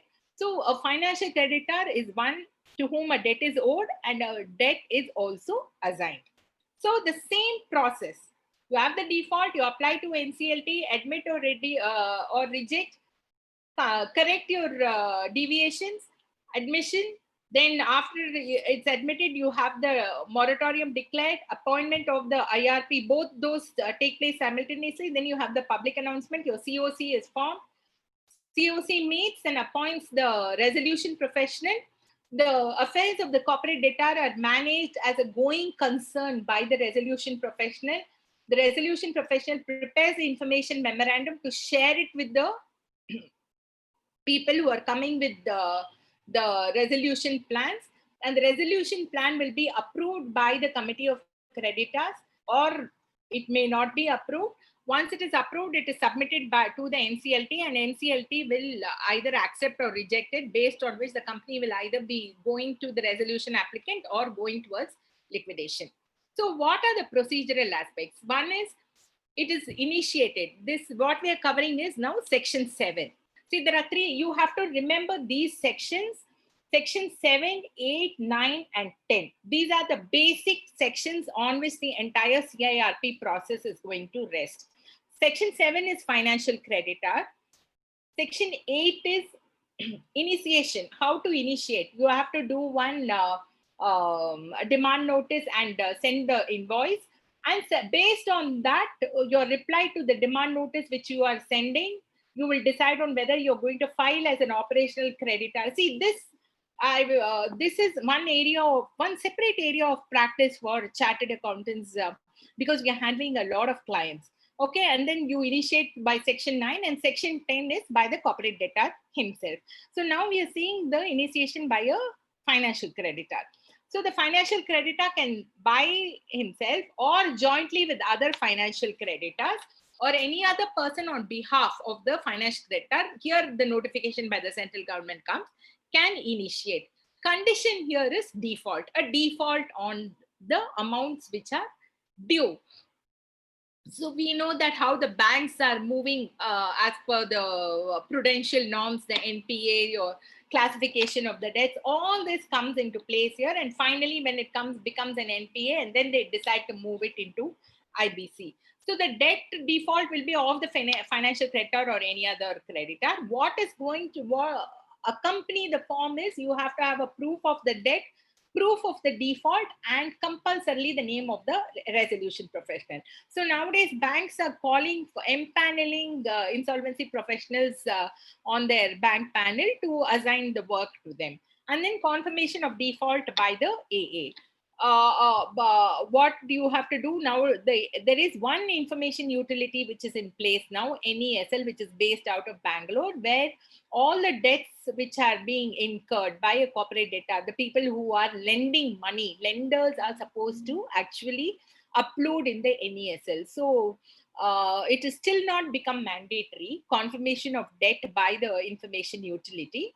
But once everyone starts uploading, then they may make it mandatory. So any other evidence of the default of the debt, proof of debt, has to accompany the application. So what does the financial creditor do? What does any bank do? Or what does any NBFC or any ARC does? They submit it to the Nclt. Nclt will review the application.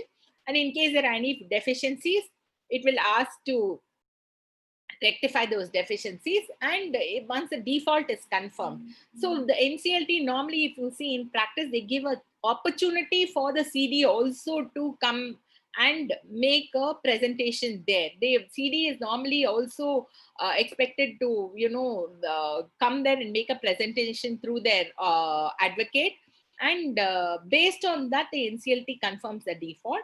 If the default is confirmed and if the application is okay, the Nclt will admit the application. Otherwise, it will be rejected and they will give you 7 days time to rectify. Or if the Nclt is not happy with the confirmation of the default or feels that there is no default, then the Nclt will reject the application.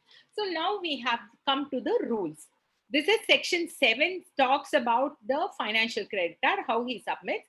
The rules, what are the rules saying? See, normally rules and regulations are going to be covered on some other day during the course of this week. But as far as the rules and regulations for the CIRP process is concerned, I'm taking it along with the code, because then the understanding will be easier and the perspective will also be better. So what are the aspects? This is rule 4. Rule 4 talks about the application which is going to be filed by the financial creditor. So the application will be in form 1. Please note, you have to remember all these form numbers. You have to remember all the rules, because there will be direct questions on these. Application in form 1 and the proposal, financial creditor has compulsorily got to propose a resolution professional, and the proposal, the consent form of the resolution professional will be given in form 2, and a copy of that application has got to be sent to the corporate debtor by registered or speed post. In case of joint applications, only one nominee shall be identified from the financial creditors. And in case of an assigned or transferred debt, in case one financial creditor is going to assign or transfer his debt to another FC, the instrument of assignment or transfer has also got to be given along with the application in form 1. So what is the application format? It is there. You have to, it is given clearly in the rules, either by itself or jointly against the corporate debtor along with some other financial creditor. And if there are bulky documents, then it can be furnished in soft copy. Of course, now after the pandemic, most of the NCLTs are accepting only online, and then they're asking us to give the physical forms. So the application fee is 25,000 rupees for a financial creditor. How can an insolvency professional be appointed? You have to give your consent in form 2 and say that you are willing to act as the IRP for this particular case. What are the grounds? Normally what happens is the NCLT will check, the adjudicating authority will check if there is any disciplinary proceeding. They will check with the IBBI. So what happens is, once you clear the examination, you will be making the IBBI will call for empanelment of IPs, and you have to fill in your details and get yourself empaneled there, and your empanelment will also be shared with the NCLT. They may either check with this empanelment list, or they will check with the IBBI and ensure that there is no disciplinary proceeding against the RP.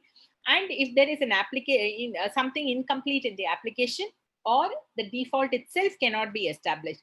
So establishing the default is paramount by the person who is submitting the application. And that is where also your dispute also should not be there. And then your Limitation Act also applies. So we have to ensure that all these things are there, then we are complied with when we are filing the application. So that is the filing of the application by the financial creditor. Next, the operational creditor has to file the app, is one of the other people who can file the application. Here again, you have the same process. For a financial creditor, there should have been a financial debt. For an operational creditor, there will be an operational debt. So what is an operational debt? There should be a due for provision of goods. He'll be a vendor who has supplied the goods, but the CD has not paid. Dues for provision of service, some maintenance service, any service, dues for employment, any employee who salaried, any worker, any of them for the CD, for whom the CD has not made the payment, for whom dues are owed, they can all initiate. Debt regarding payment of dues under any law and payment to any central government or state government or any local authority. All these are operational debts, for the remedy of which a application can be filed by to the NCLT as an operational creditor. So this is how a question looks in the exam. Debt includes financial debt, operational debt, both of the above, or none of the above. You can try answering this. An MCQ. Some of the MCQs may be directly very simple like this. Debt includes financial debt, operational debt, both of the above or none of the above.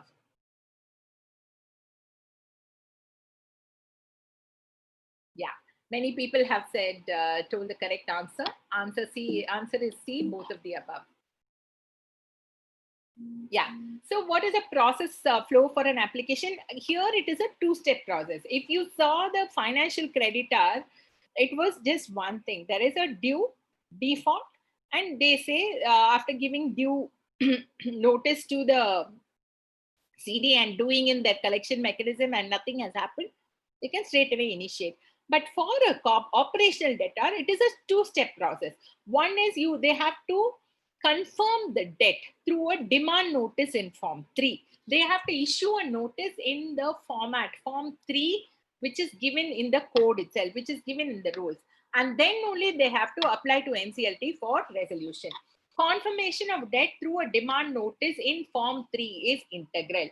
But if the debt has already been disputed, suppose the CD says that the quality of goods was not all right, okay, or we have made a part payment, or this is not what we asked for itself. And if there is a record, and if the corporate debtor is able to prove that there was a dispute regarding this amount, then the case will not be admitted.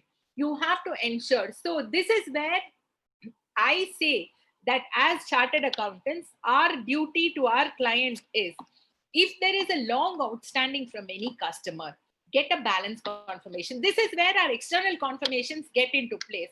See, according to our accounting standards and standards on auditing, we are supposed to get, as per standards of auditing, you have to get external confirmation. There is a whole standard on that, how to get external confirmations. Why is it so important? It becomes very important here. Get a confirmation every year that this is the balance which is due. Okay, ensure, get it somewhere. Either you send a statement and ask them to sign off on it, or send an email and tell them if you do not reply within such and such a time, then we are going to take it as you are accepting that this balance is due from you, or ask them to do it. Some kind of something, because if there is going to be a dispute tomorrow, your client cannot enforce any payment at all from this particular person, cannot initiate any process under the IBC. So this is one advisory which we do, where people come to you once you have cleared the exam and you start practicing. You will find a lot of consultancies which you can give for your clients or for anybody else who comes, or any of your other chartered accountant friends whose clients want to initiate an IBC process. You can say, I will issue a demand notice in case there is no dispute. If there is a dispute, then the CD is definitely going to come back and say there is a dispute. You can ensure, you can go through their accounts, you can check if there is a dispute, go through the emails, and in case there is no dispute, then you can help them in going through this entire process. But issuing this demand notice itself is a separate consultancy for an insolvency professional. So if the debt has already been disputed, then there is no remedy under this code. So likely situations when the notice is sent, what happens? You're sending the demand notice in Form 3. You're sending the demand notice to your to the CD. He will say, I've already paid it, and he will provide you the payment details, or immediately they will pay. This is what is happening nowadays. The moment you send a demand notice, the payment comes in, or they will come and negotiate, or they'll give in one-time settlement, or they will come and say, I will stagger the payments.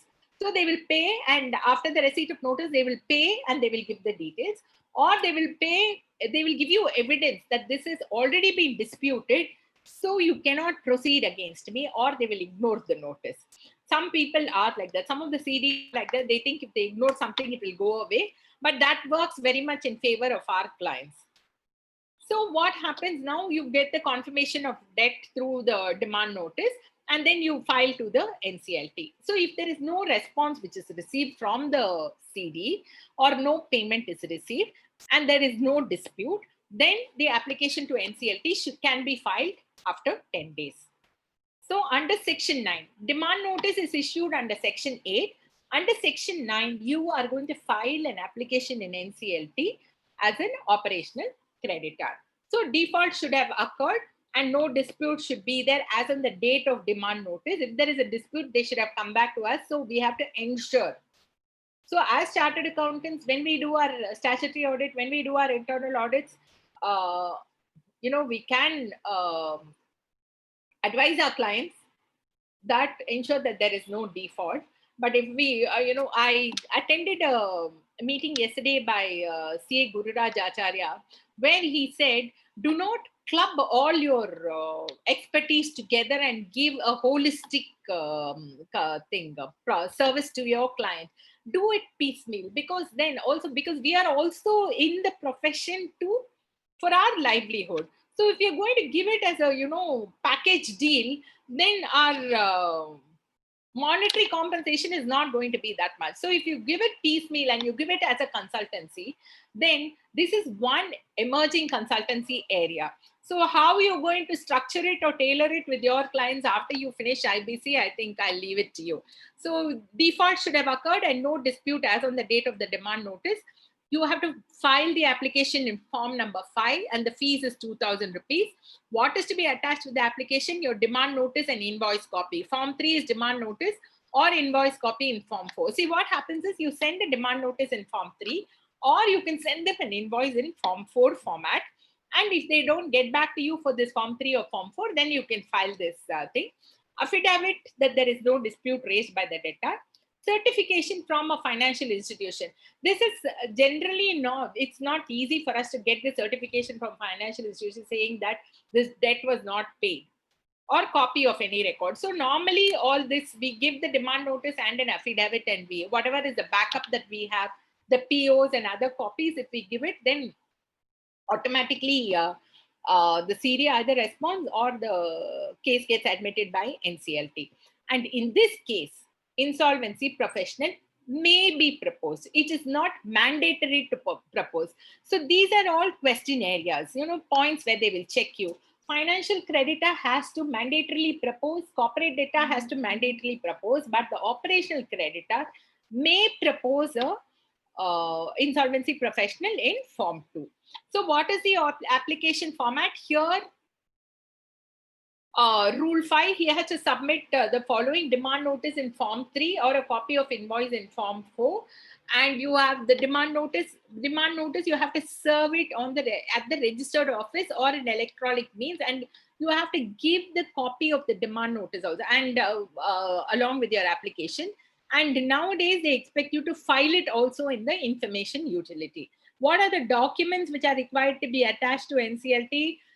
You'll have to give a copy, all the documents of your demand notice, your invoice copies, your POs, your statement of account, and in case there is any bank statement where there is a return of check, all these things you have to file.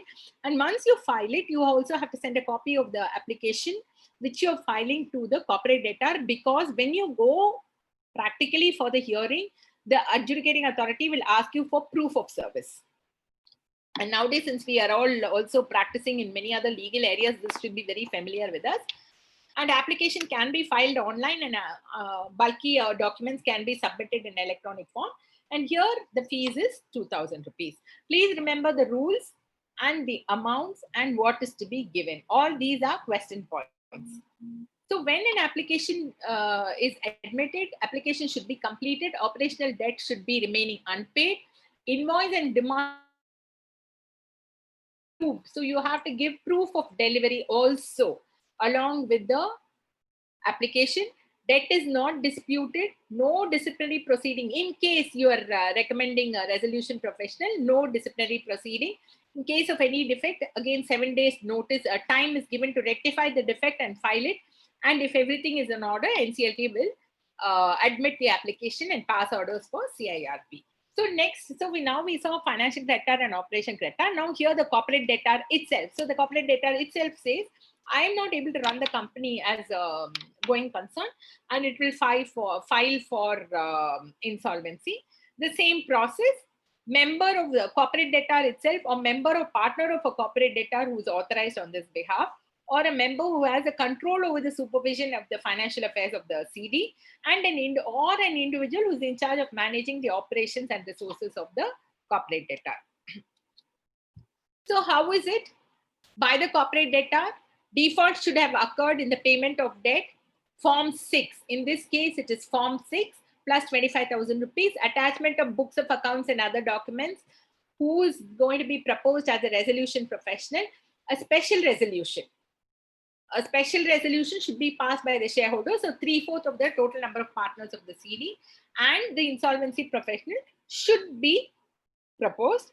And again, Nclt, if everything is complete, will accept, or they will reject it or give us time for 7 days to rectify and submit. So required documents is given in Rule 6. And as usual, a copy of the application, what you're filing with AA, has to be sent to the registered office of the CD. Who cannot make an application under this? So now we saw what are the different types of applications which can be made. Now, who cannot make? The corporate debtor who is undergoing a CIRP cannot make an application. A corporate debtor who has completed a CIRP process 12 months preceding the date of making the application. A CD or a financial creditor who has violated. They were given a resolution plan, but the resolution plan terms have been violated, which was approved 12 months before the date of making the application under this chapter.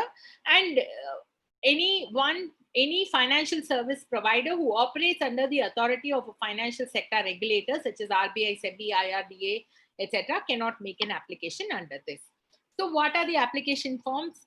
I already told you. Form 1 is application by financial creditor. 2 is your IRP, not IRP, resolution professional. Notice of demand is Form 3. Invoice copy is Form 4. Application by your operation creditor is 5.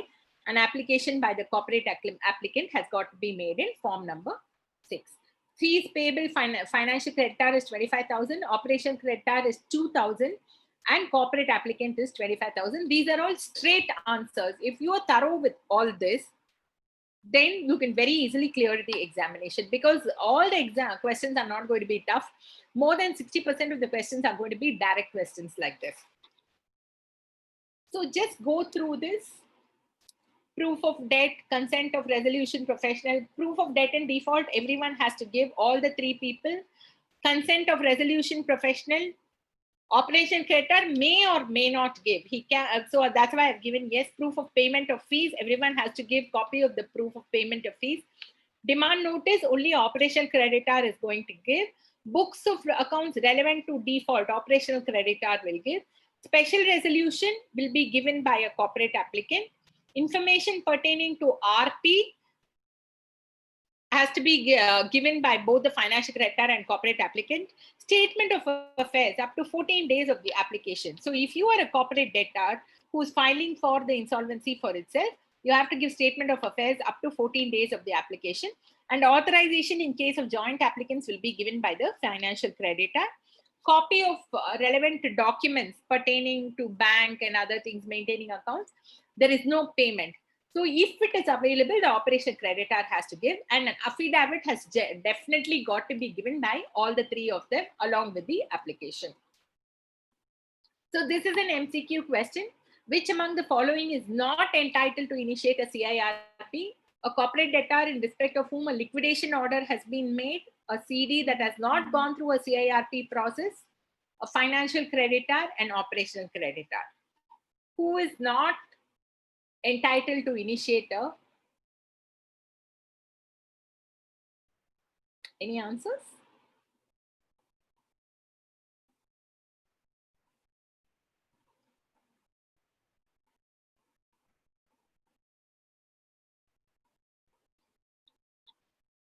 Many people saying A, a few people saying B.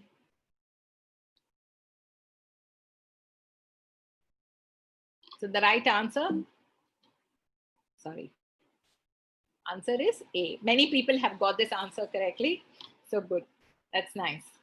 So who can initiate a CIRP? Only corporate debtor, financial creditor and operation creditor, FC, OC and CD, or CD and financial creditor?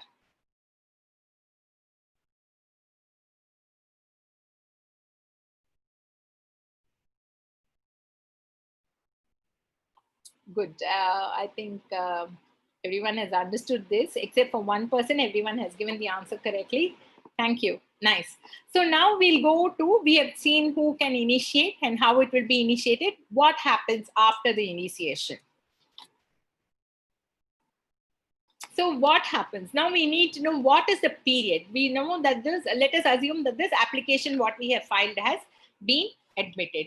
So the date that the application gets admitted, that is the insolvency commencement date. From that date, there should be a date at which the entire process should end.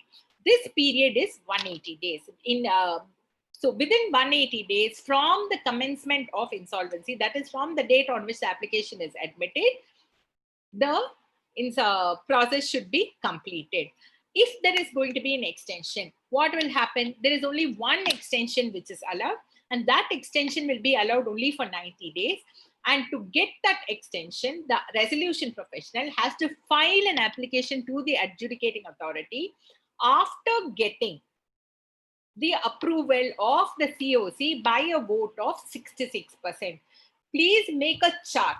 Please make a chart of all the percentages by which the COC will confirm or not confirm any activity of the RP or any activity during the CIRP process, because there will be places where it is 51%, where it is 90%, and where it is 66%.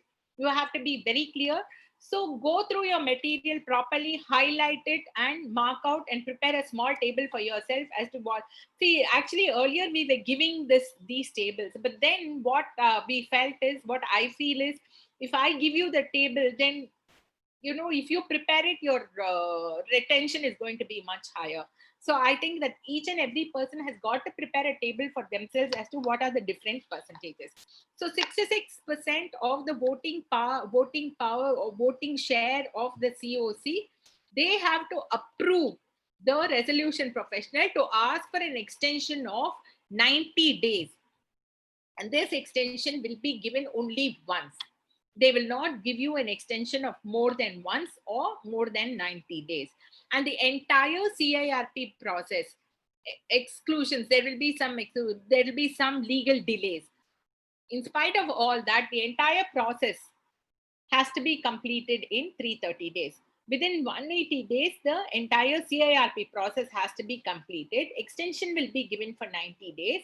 But if there are any delays due to legal processes, then the entire process has got to be completed in 330 days. So what will be the maximum time limit in which the process for insolvency has to be completed? 90, 80, 180, 12 months, or 335? So everyone will know that the answer is no. Somebody has put 335. So no, it is 180 days. We just saw within 180 days, your entire CIRP process has got to be completed. See, the delay shouldn't be from your side. In case there was any problem in getting the resolution plan or anything, you have to get the approval of the COC and then file for an extension of 90 days. With this extension also, because of any other delays, if anything is happening, it has to be completed within 335 days. So the answer is 330 days. Sorry, not 335, 330 days. Answer is 180 days. The AA may extend the process beyond the time limit how many times? Twice, thrice, once, or none of the above? Once. So everyone is clear? Once. So these are the type of direct questions which will come. The answer is once. Good. So now we should know why do we need the elements of the CIR period? What is the purpose of filing an application to resolve? So during the resolution period, there should not be any unnecessary hindrances to the process. And normally when you get appointed as an RP, you will be facing huge hindrances from many people who would have already proceeded against the CD or who will be planning to proceed. And since they think that you have been appointed, they will all come and revert it back on you. So the CD on admission of the application for CIRP becomes eligible for a period of calm period of 180 days. This is a moratorium period. A moratorium for 180 days is given to the CD. So if you see this calm period, this is the word which is mentioned in the BLRC report. Go through the BLRC report. It will talk about the calm period which is needed to help the debtor to recover, to resolve the default. So your creditors are required to define and submit a resolution plan. So, give you that calm period to coordinate and get a resolution plan and resolve the debt and the thing. Or, what will happen? It will move into liquidation and the CD will get wound up. There is also provision for withdrawal of application. So, what? This sometimes happens. The financial creditor will file, or the operation creditor will file the application, because they'll have so many issues. Once a company is not able to pay the debtors, the creditors and the operation creditors, financial and operation creditors, there are so many issues, and they file the application. But once the application is filed, before filing, so that is why we send, as an operation creditor, you send them the demand notice, and financial creditors would have also sent a number of notices. But in spite of all this, if they do not come forward to pay and the application gets admitted, still they can reach a settlement. The corporate debtor will go and tell that I will repay this amount, or he will go and tell the A also, I will give a staggered payment. So all this is with 90% of the voting share of the committee of creditors before the committee is formed. After the committee is formed, 90% of the COC has to approve the withdrawal of the application under Section 12A. So then they will come into some kind of an arrangement for the repayment, or the CD will come with a check and give it. So there are many ways in which they work this out and they withdraw the application. So then what happens now after this application is admitted? One is the day that the application is admitted. If you see the order passed by the AA itself will say there is a moratorium for 180 days under Section 14. So there'll be a moratorium which is declared. And in the order itself, they will say that the RP, such and such RP has been appointed, and the RP's duties will start immediately. Will have to cause a public announcement to be initiated. That is why, if you see earlier when we said that there is no IRP who has been recommended, but the application has been admitted, your insolvency process will commence only on the date on which the RP is admitted, because within 3 days of the appointment of the RP, the RP has to start off by initiating a public announcement. So what happens during the moratorium?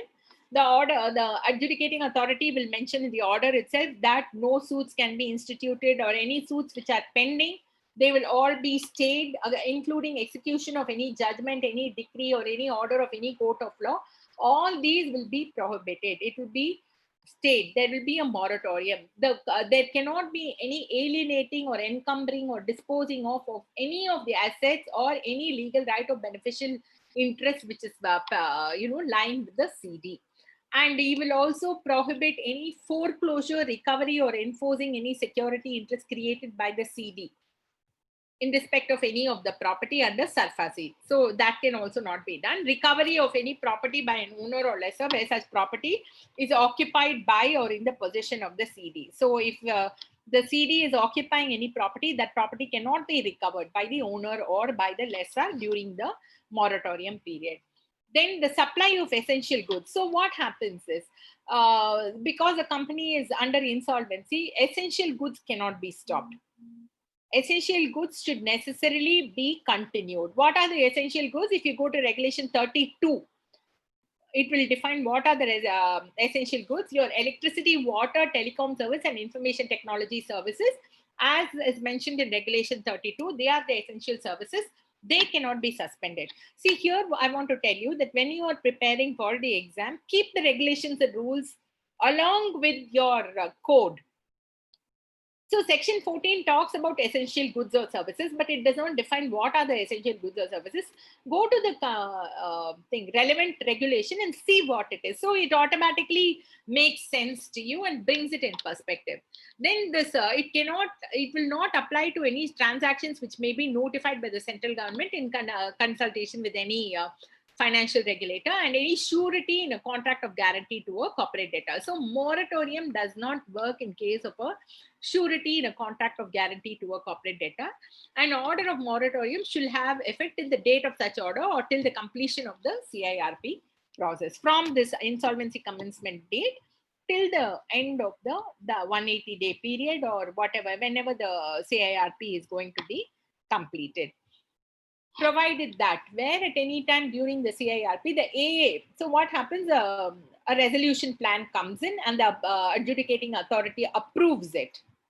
Okay, before this 180-day completion, if it approves it, the day that the plan is approved, the moratorium ceases, or if the order for liquidation is passed under section 33, we'll see what are the scenarios under section 33. Moratorium will cease on the day when the order for liquidation is passed. So I spoke about the public announcement. What is a public announcement?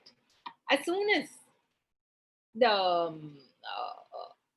application is admitted and the resolution professional IRP is appointed, the IRP has to intimate to the general public about the commencement of the CIRP.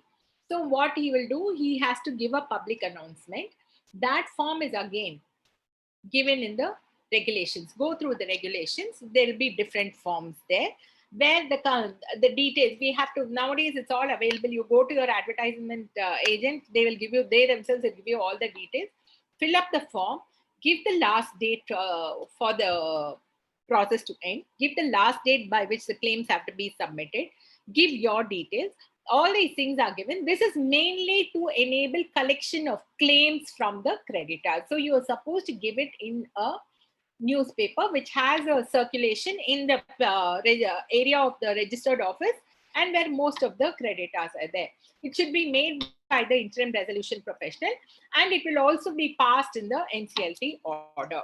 So what are the details there? You will have the name and address of the CD, name of the authority under which the CD is registered. That is the ROC details, your SIN number and other details, last date for submission of claims, details of RP. So what is the last date? Again, we have to go and see. It will be 14 days. So you have to compute the dates. 14 days from the insolvency commencement date, all the claims have to be received by the RP. And then you have 7 days to verify the claims. Details of the RP. And there should not be any false or misleading claims which can be made. What is that? Then we have to mention that there will be penalties. And date on which the CIRP shall close. And, whatever is the section. So the public announcement shall be made immediately on the appointment of the IRP. So immediately means within 3 days. So what happens if you are going to sign any form 2 and give, you have to keep track of your form 2s, and you also have to keep track along with the person, whoever to whom you have signed and given, asking them when is the hearing date. And because nowadays it comes by mail and sometimes it will go and sit in the spam and we will miss it. And we will miss giving the public announcement, for which we will be pulled up very heavily by IBBI and Nclt, because you have to make your public announcement within 3 days of appointment. So that it should be made. Now this is in regulation. Regulation in one English language and one regional language paper with wide circulation at the registered office and in any other place where it is necessary, where you feel it is necessary that many of the creditors are in this place, or the CD has a lot of business operations in this place. It has to be put on the website of the CD. It has to state from where the claim forms can be collected or from where it can be downloaded. And in case there is a class of creditors, you have to suggest 3 resolution professionals who can act as authorized representatives, and those creditors, whoever, they can choose whomsoever they want, and whoever gets the maximum number of choice, that person will be taken as authorized representative for the class of creditors. Then the last date for submission of the claims will be 14 days from the date of appointment of the IRP. Expense of the announcement will be borne by the applicant. Okay, it will not be borne by the COC. COC may ratify and agree to reimburse a part of the amount, but it is generally borne only by the applicant, and it is not a part of the insolvency process cost. So we should not get carried away as resolution professionals and spend on the public announcement thinking it is going to come back to us as a part of the cost. It is not a part of the insolvency process cost. So these are the forms If you see it in the regulations, you'll be able to see public announcement is Form A. Form A is consent. Consent to act as a representative is AB. Proof of claim. Now these form numbers, Form B, Form C, Form CA, Form D, and Form E, you have to memorize these forms, because tomorrow when we go to liquidation, you will see the same claims we are going to call for. Form numbers will be different. So liquidation form numbers will be different. CIRP form numbers will be different.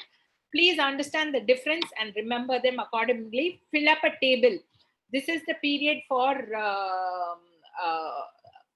CIRP. This is the period for liquidation. This is the form. This is the claim form for CIRP, claim form for liquidation, claim form for bankruptcy, claim form for individual insolvency. Okay, no, those have still not come. Just do the CIRP and the liquidation claim forms.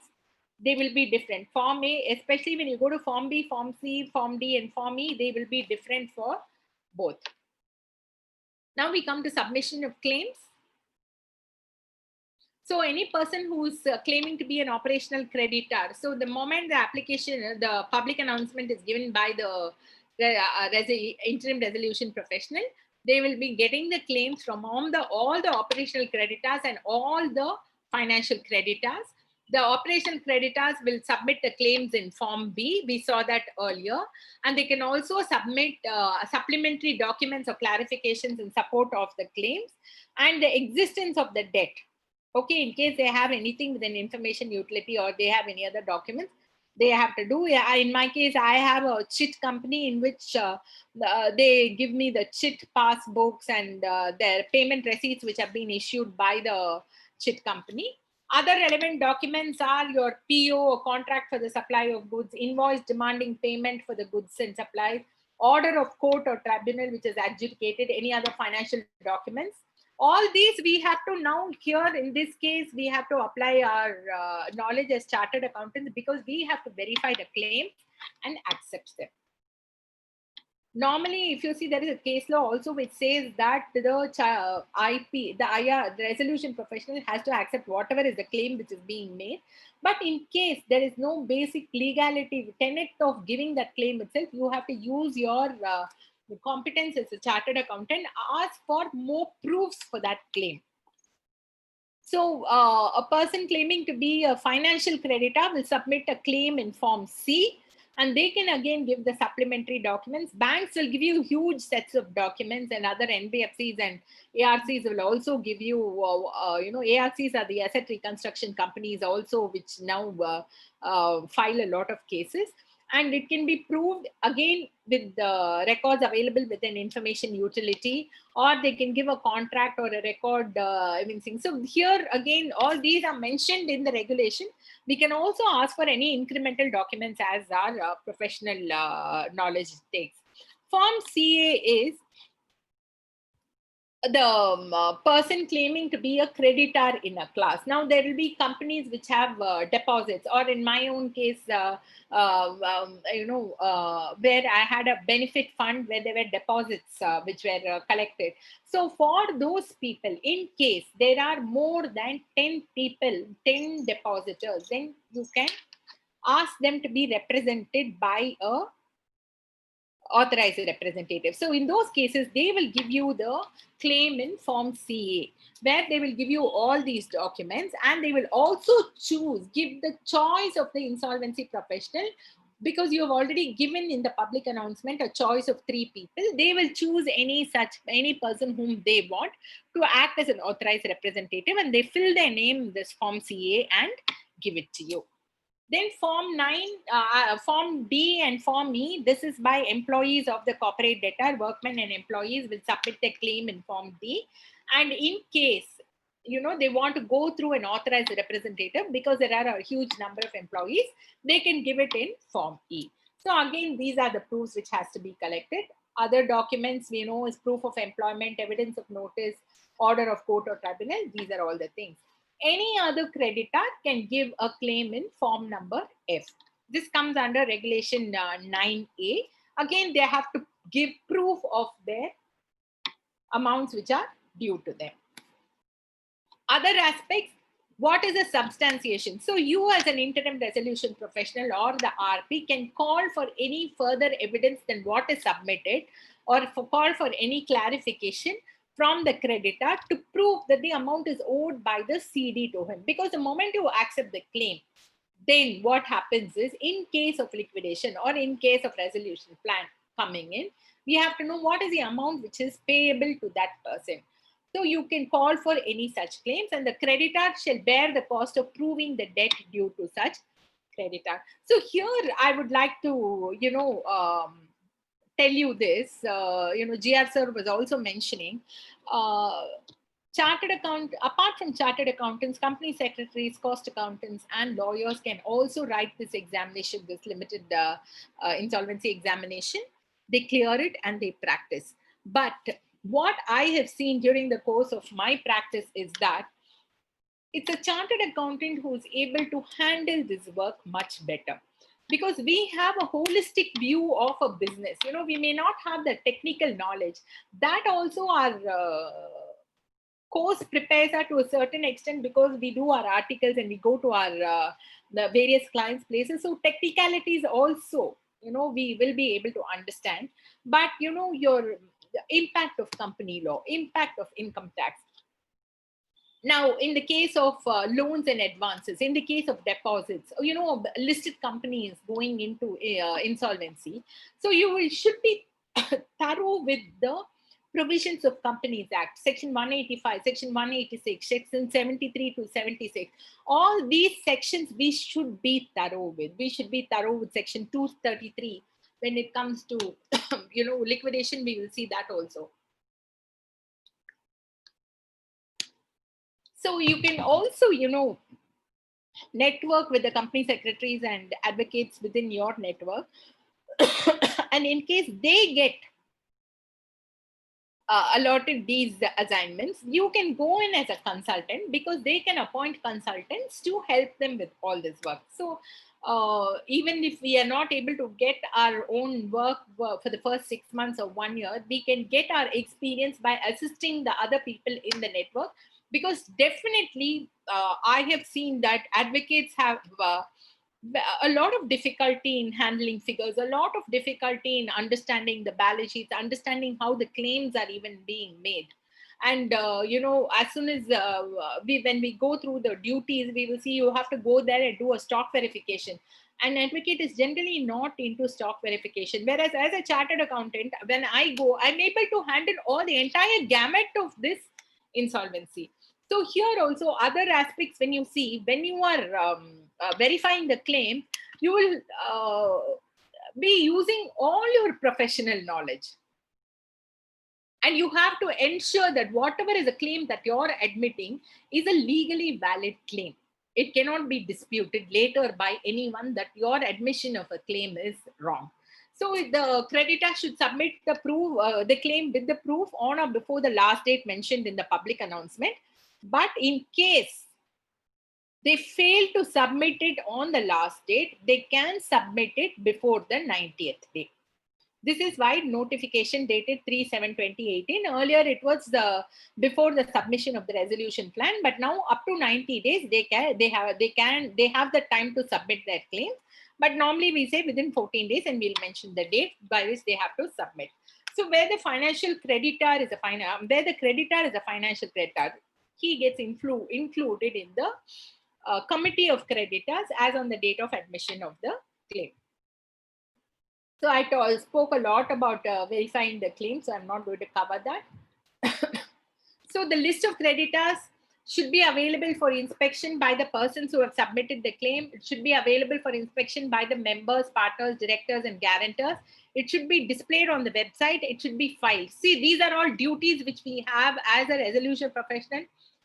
Call for the claims, collate the claims, verify the claims, form the committee, file the list with the adjudicating authority.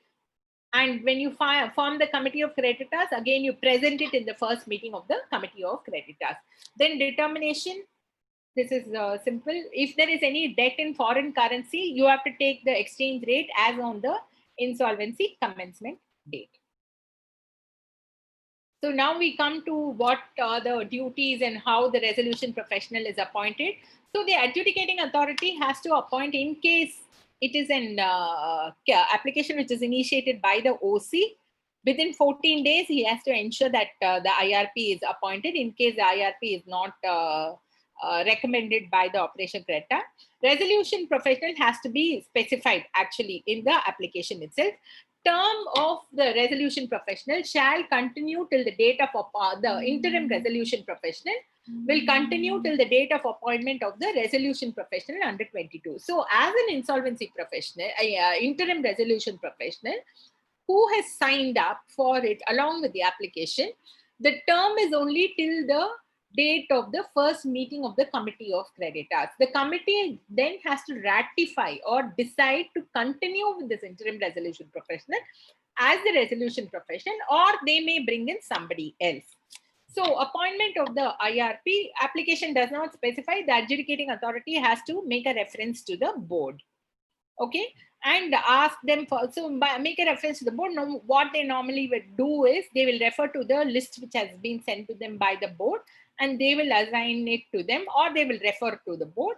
Suppose the RP's name is mentioned, that is the form 2 is given, they'll have to verify that there is no disciplinary action pending with them. What are the powers?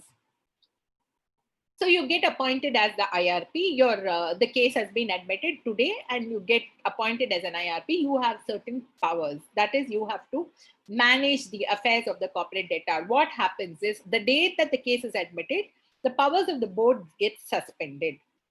Everyone has to report to the interim resolution professional. He has to manage the affairs of the company from the date of the admission of the application and date of his appointment. And all the officers will report, and all the documents and other records of the corporate debtor should be easily accessible to you. Or what happens, I'll tell you. Practically what we do is, we go to the office of the CD, we will take the keys, we will take the checkbooks, we lock the tally, we will ask them, or we will take the trial balance, or as on that date, we will, take complete control of the affairs of the CD. So even if the managing director or anyone has to take any decisions, it has to be routed through the interim resolution professional. Financial institutions have to share all information relating to the CD with them. The IRP can execute deeds, receipts, and other documents. He can take all actions subject to any restrictions given by the board. You have all authority to access the books of accounts, records, and other relevant documents with government authorities, statutory auditors, accountants, and such other persons, and be responsible for complying with the requirements under any law for the time being in force. So if the CD is supposed to do any statutory obligations, it definitely has to be done. So the day you get appointed, you will immediately send out mails to everyone, to GST, to income tax authorities, to the PF authorities, to everyone, every single person who has some kind of a legal relationship with the CD, we have to send mails to them, telling them that you have been appointed as the IRP from today, and that all contact, you will be the sole person to whom all contacts should be made. You have to file the relevant forms for GST, you have to file the relevant forms with ROC, and you have to collect all information relating to assets. You have to collect all the information. You have to know what are all the assets. You have to know what is the inventory which is lying with the CD. You have to ensure that whatever is the inventory which is lying in the different plants are not going to be subject to theft.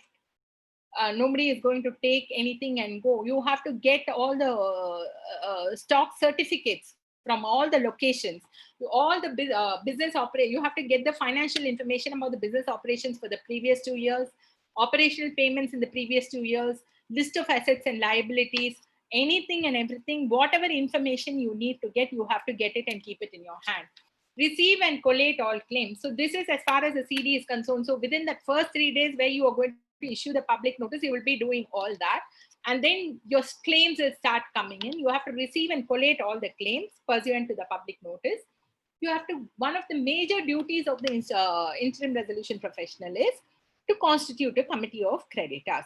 So who constitutes a committee of creditors? All the financial creditors. Operational creditors will not come into the COC, because the COC will decide later on. Once the COC is formed and the first meeting of the COC is done, all decisions have to be run through by the COC. So when you are verifying the claims itself, you have to be very clear about, even though the claimants will give it in Form C, Form D, Form B, whatever is the form, you have to check whether they are a financial creditor or an operational creditor. So this is where again our professional knowledge comes into play. Then you have to monitor the assets of the CD and manage its operations until a resolution professional is appointed by the COC. Then you have to file any information with the information utility and take control and custody of the assets of the CD. So I told you, like, immediately you'll go and take control. If there are, what are the assets? Any assets, including ownership assets located in a foreign country. Assets which are not in the possession of the CD are also, you have to take control of that. Tangible assets, whether mobile, immobile. Intangible assets also we have to take control. Securities, including any shares held in subsidiary of the CD, financial instruments, insurance policies, any assets which are subject to the determination of ownership by a court or any other authority, any asset which is in the possession of a third party, and assets of Indian or foreign subsidiary, and any other assets which the central government will notify. And then this section is very important, section 19. Actually, it's very important even in terms of a practice. All the personnel of the corporate debtor and any other person who's associated with the CD has got to cooperate with the interim resolution professional and assist in managing the affairs of the CD. Suppose they do not cooperate or assist you, apart from the penal provisions which are there, to which they are subject, which we will be covering on another day, you can make an application under section 19(2). This section is important to remember. Under section 19(2), you will make an application to the Nclt asking the court to direct the CD and the officers to cooperate with you. So the moment you file a 19(2) application, the adjudicating authority will direct the personnel to comply with your instructions and to cooperate with you. So now, I told you before, as an interim resolution, it is your duty to take over the running of the CD as a going concern. So you have to make, this is because this is, if you see the preamble itself, it will talk only about going concern. So read the preamble to the code. It talks about a going concern. So you have to take every endeavor, because you can be pulled up by any of the stakeholders. The promoters of the company, the CD can make a complaint to IBBI or to Nclt saying that you are not making an effort to run this company as a going concern. You have to preserve the value of the property of the CD and manage the operations of the CD as a going concern. So going concern is something which everyone is very,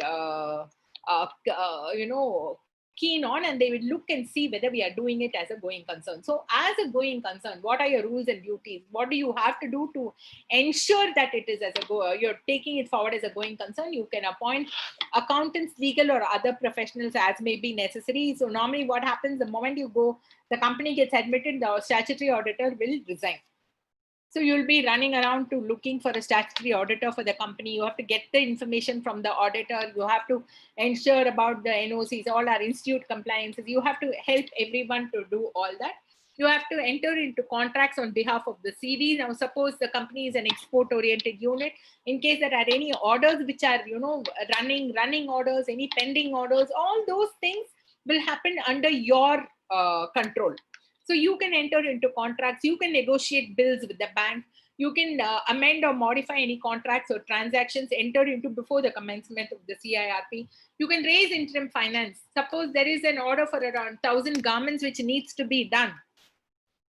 To procure the raw material, suppose it's a leather unit, leather garment unit, to procure the raw material, you'll have to go to the bank and negotiate. So you can go to the financial creditor. If they are not giving, you have every right to go to any other bank or any other financier and negotiate to raise interim finance. And but for when you're raising that, you have to ensure that the security interest on an encumbered property is not extended without the prior consent of the creditors. And in case the value of the amount which you are borrowing is not twice the amount of the debt, then you can extend the security interest. Then you have to issue instructions to the personnel of the CD as may be necessary to keep it as a going concern. And that is what I have been talking about. And normally what happens, you go there, you may even have to change the security, appoint a security, fix a camera. All these are the practical things which we will be doing. So what does the regulation say? Access to information of the corporate debtor as an interim resolution professional, any depositories of securities, professional advisors are supposed to share information with you. Information utilities are supposed to share information with you. Any other registries that records ownership of assets, they are supposed to share information. The members, promoters, partners, board of directors, joint venture partners, all of them have to share information with the interim resolution professional or the resolution professional, contractual counterparties of the CD. So then next we have your valuation of the assets of the corporate debtor.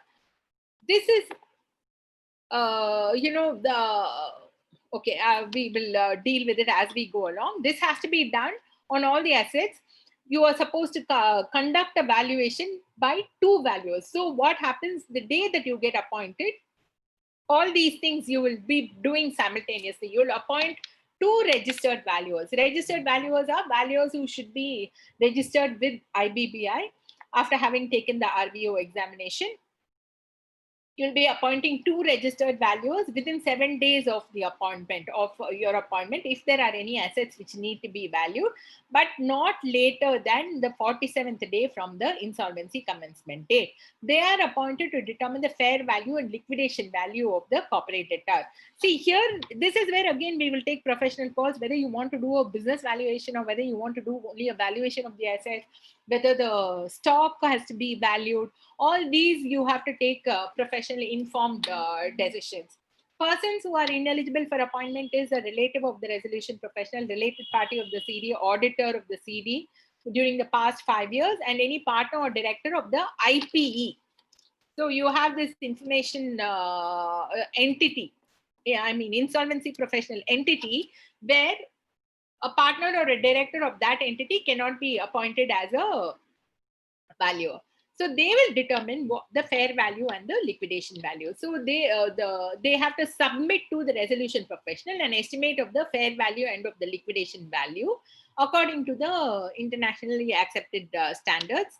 And if they give you two highly differing values, then you will have to appoint a third valuer, and you have to take the value which is closest to the other two values and take an average of those two values.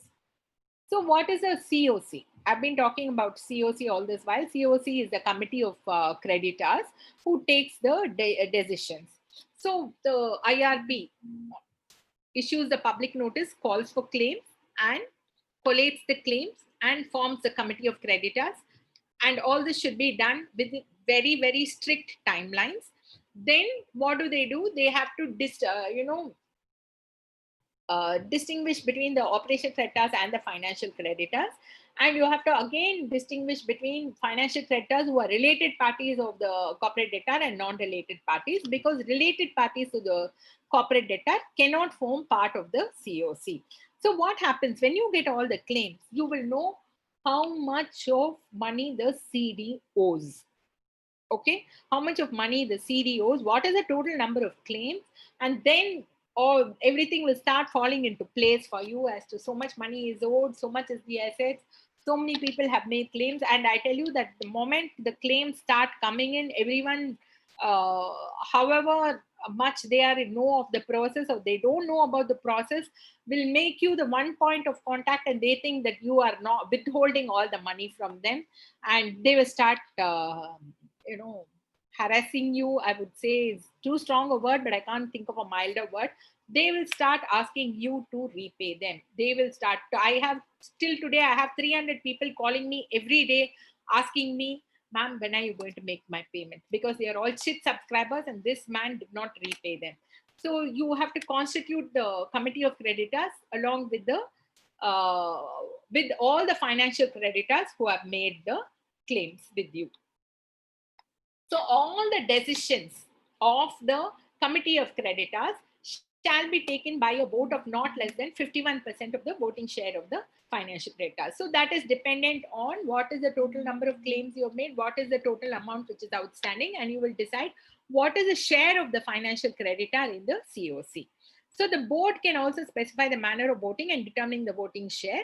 And when there are no financial creditors in the COC, it will comprise of such persons to exercise such passion. So suppose there are no financial creditors at all, only operational creditors, then it will be comprised of the 18 of the largest operational creditors. Suppose there are a corporate debtor owes a financial debt to 2 or more financial creditors as part of a consortium agreement. Their voting share will be determined on the basis of the financial debts which are owed to them. So where a person is a financial creditor as well as an operational creditor, sometimes the financial creditor will also get assignment of an operational credit, or in any other manner they will be both a financial, or the operational creditor will lend money to the people do that. No? The vendors will lend money to the CD, so they'll become a financial as well as an operational creditor. They only in proportion to the amount of financial money which is owed, they will have the voting share in the COC. Operation credit will not be considered for the purpose of determining the voting share. They cannot sit on the COC based on that. Then assigning rights, OC, that is the operation creditor can assign to a financial creditor. We already spoke about this. So let us look at a question for the exam. Whether an operation creditor can assign or legally transfer an operational debt to a financial creditor. Yes, however, transferee shall be considered as an operational creditor to such extent. Transferee shall be considered as a financial creditor in relation to such transfer. No, an operational creditor cannot assign and can assign legally or transfer only to another operational creditor. What is the right answer?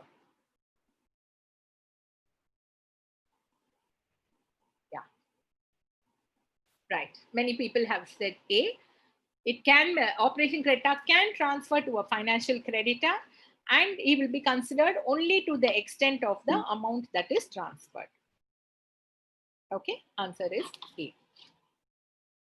So in case of consortium, you come across a lot of these borrowers, especially now that the limit has been increased, the value of borrowings is going to be high. Consortium arrangements are there. Terms of the financial debt extended as a part of the consortium arrangement provide for a single trustee or agent to act for all financial creditors. The FCs may, that is the financial creditor, may authorize the trustee or agent to act on its behalf in the COC to the extent. See, even if they appoint an trustee, only to the extent of the voting share will they be able to represent. The COC can ask anyone to do, or they can appoint an IP, another insolvency professional different from the RP, to act on their behalf and exercise their right to voting. So in case the financial debt is in the form of debts, securities or debts, then they can appoint an authorized representative. So for a class, these are called as class of creditors, depositors, or, like I spoke to you, how allottees.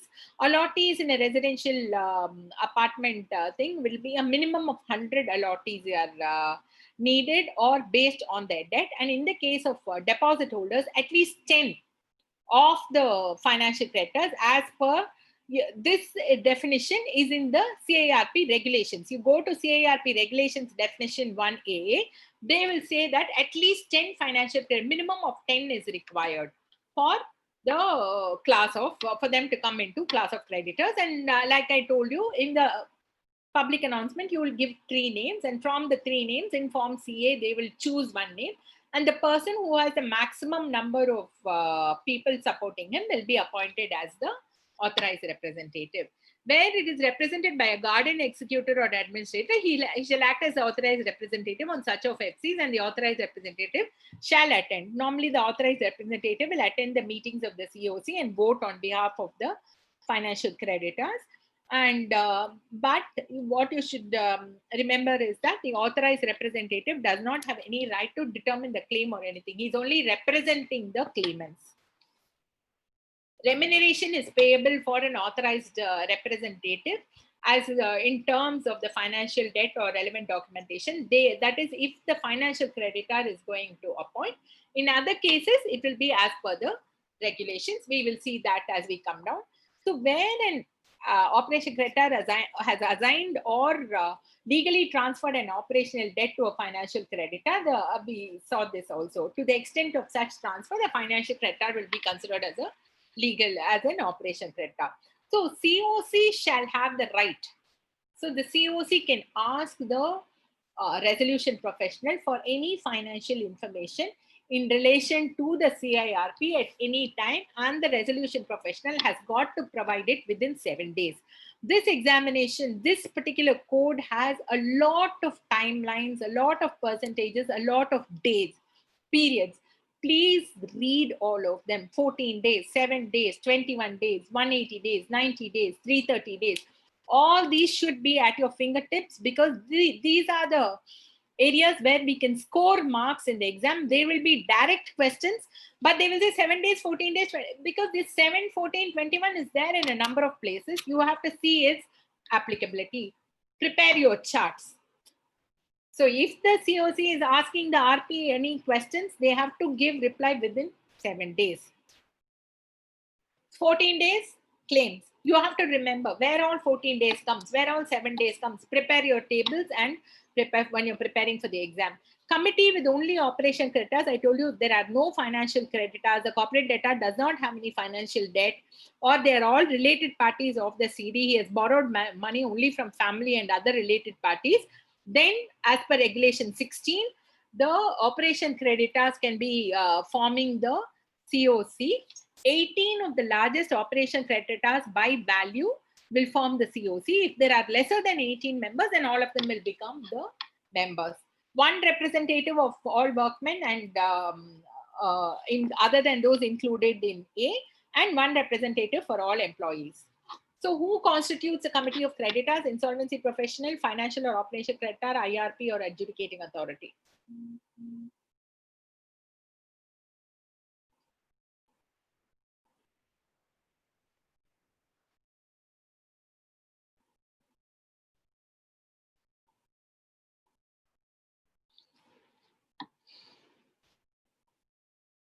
When I say constitutes, I mean who's going to form the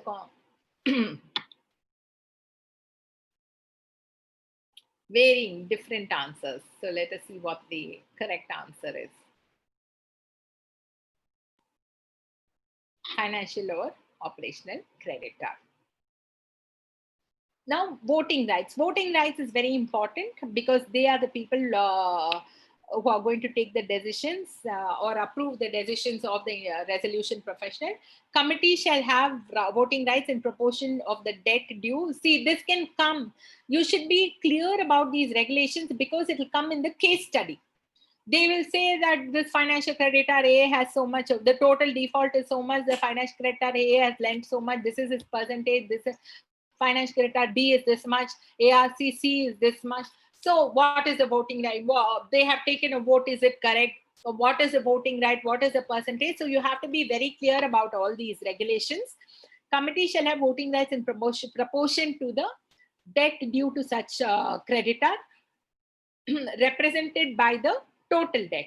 So amount of debt due to the creditors listed in subregulation 2A, aggregate of debt due to the workmen, aggregate of debt due to employees. So total, whatever is the debt due, you compute from your claims, and in that, what is the debt which is owed to the financial creditors. Committee and its members shall have same rights, powers, and duties and obligations as a committee. So in case of a committee formed by the operation creditors. Now, authorized representative, whoever is the resolution professional, who is the choice of the highest number of financial creditors in the form CA, which we saw there, which we gave the choice in the public announcement, that person will be the choice of the resolution professional to act as the authorized representative for the class of creditors. So if there is any delay and all that, any decisions taken will not be affected. So then what happens? Authorize the IP or IRP or RP shall provide electronic means of communication. All this will come during the meetings of the committee of creditors for voting.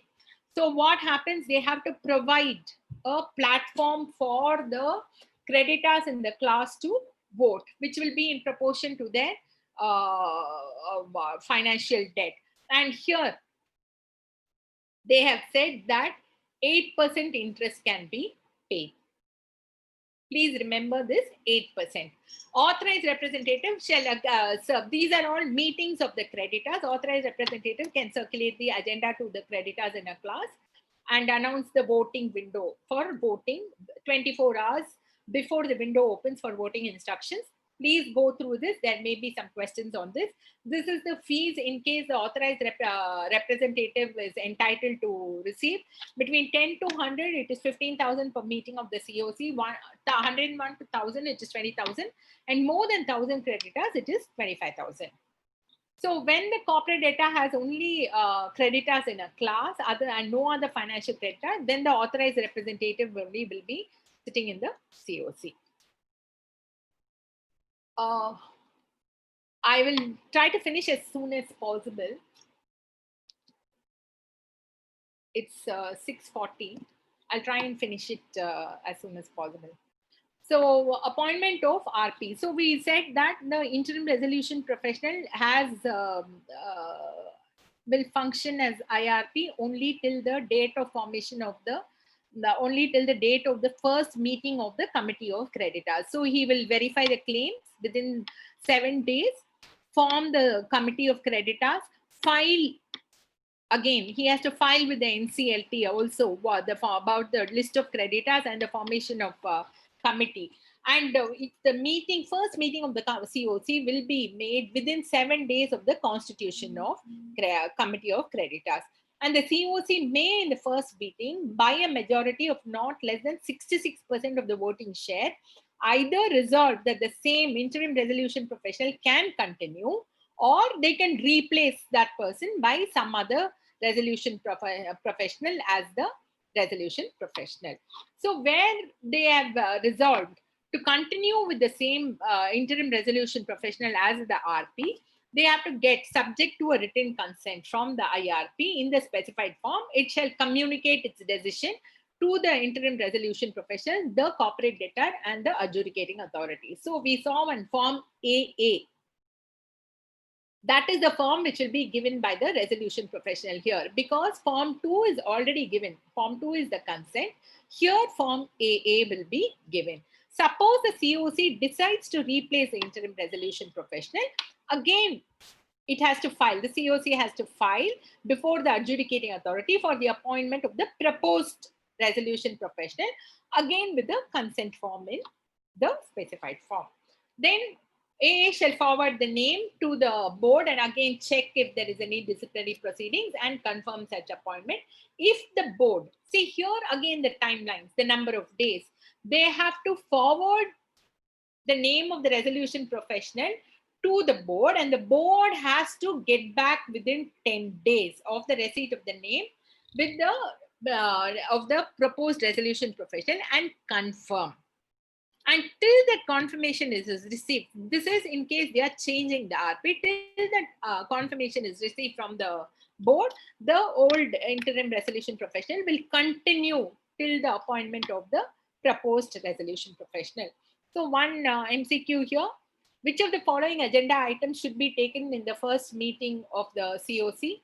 Appointment of the interim resolution professional as insolvency professional, or replacement, preparation of the draft resolution plan, discussion of the status of the CD as on the present date and roadmap ahead, collection of information on CD from independent sources.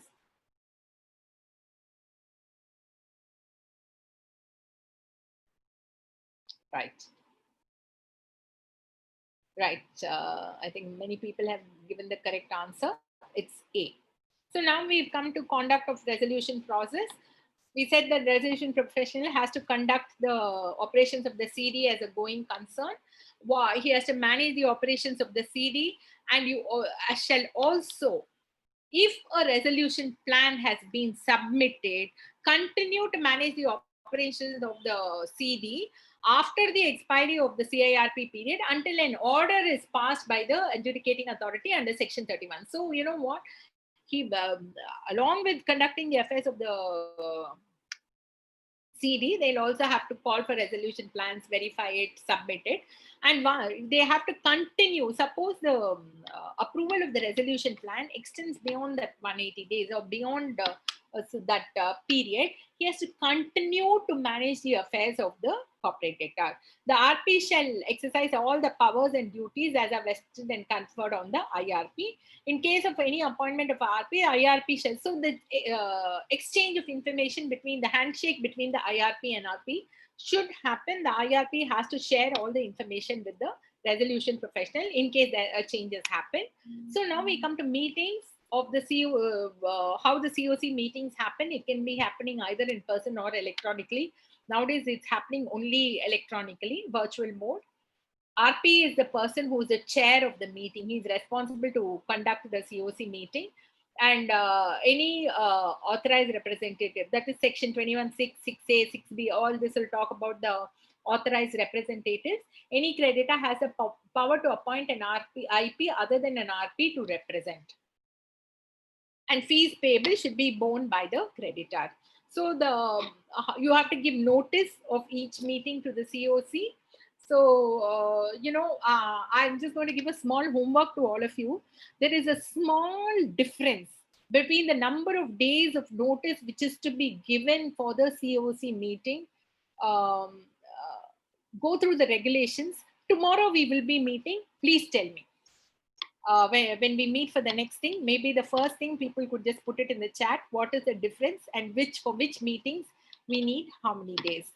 So the RP shall give notice of each meeting to the COC, including members or all the authorized representatives. You have to give notice of the meeting to members of the suspended board of directors also, or to the partners of this corporate persons as the case may be. You should give notice to operational creditors or their representatives if the amount of their aggregate dues is not less than 10%. That is, if it is more than 10%, you have to give them notice. Voting shares are decided by the resolution professional. Directors, partners, and one representative of the operational creditors may attend the meeting of the COC, but they will not have any voting right in the meetings. They can attend, but they will not have any right to vote on any of the decisions, and it will not invalidate. Normally what happens, the financial creditors will be ripping apart the CD, so most of the time will go only in that. So what happens once I told you go form as per regulations. We are now coming to regulations. What we were seeing here now is the code sections. Regulations is, I told you, once you form the COC, you have to file a report to the adjudicating authority within 2 days of verification of the claims received under Regulation 12. And within 7 days of filing that report, within 2 days and then within 7 days. Please remember these timelines. You have to hold the first COC meeting where the appointment of resolution professional is delayed. Normally, if there are 2 or 3 bankers, 2 or 3 financial creditors, one may say, I will continue with this interim resolution professional. One will say, no, I want to bring in my own professional. There will be an argument and they will not decide on it. So in those cases, this same person, interim resolution professional, will continue from the 40th day of the insolvency commencement date till the date the resolution professional is appointed under Section 22. So the RP can convene a meeting of the committee as and when he considers necessary, and shall also convene a meeting if a request to that effect is made by the members of the committee representing 33% of the voting rights. Notice calling meeting shall not be less than 5 days. It shall be in writing, sent to address so provided. It may be extended, but not less than 24 hours. Notice may be extended. And committee may reduce the period to not less than 48 hours if there is any authorized representative. Service of notice is by electronic means.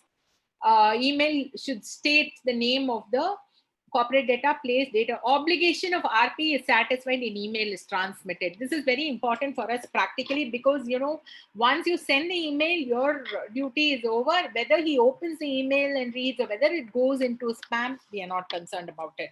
Sorry. Contents of the notice is as usual, venue, participation, your video, audio, and all that. Agenda, you have to definitely give an agenda. What is the list of matters, issues requiring vote, copies of documents, everything should be given. And if electronic means are necessary, you should give details of how that is going to operate also. Members representing at least 33% of the voting shares present either in person or video conferencing or other video audio measures. Committee can modify the percentage of voting rights required for quorum in respect of any future meetings of the committee. Meeting can be adjourned to same place and time on next day if quorum is not present. But on the next day also, if there is no quorum present, then all the members who are present are considered to be the quorum. And it is the duty of the RP to verify that there is quorum present throughout the meeting. So all the duties, all these are practical things. The RP should make arrangements for uninterrupted. Please go through all this. And RP is the chairman of the meeting. Proper records regarding participation.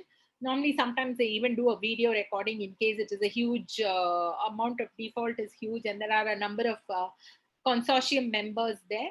And minutes to each participant should be circulated by the RP within 48 hours of the meeting. So duties under section 25, you have to preserve and protect the assets of the CD, immediate control and custody, I already spoke, represent and act on behalf of the CD with third parties, raise interim finance, account appointments and accountants, legal and other professionals, maintain an updated, this is very important, maintain an updated list of claims because you would have prepared and verified and filed. But after that, you will keep getting claims till the 90th day. In fact, you will get even after 90th day. You'll get it even after the process is over. You have to keep maintaining an updated list of claims, convene and attend all meetings of the COC, prepare an IM. IM is information memorandum. This is a very important duty of the resolution professional. There is I think regulation 40A, if you go, there is a chart of timelines where it says your T is your date of insolvency commencement date. From that T plus 7, T plus 14, T plus 21, T plus 47, T plus 105, T plus 135.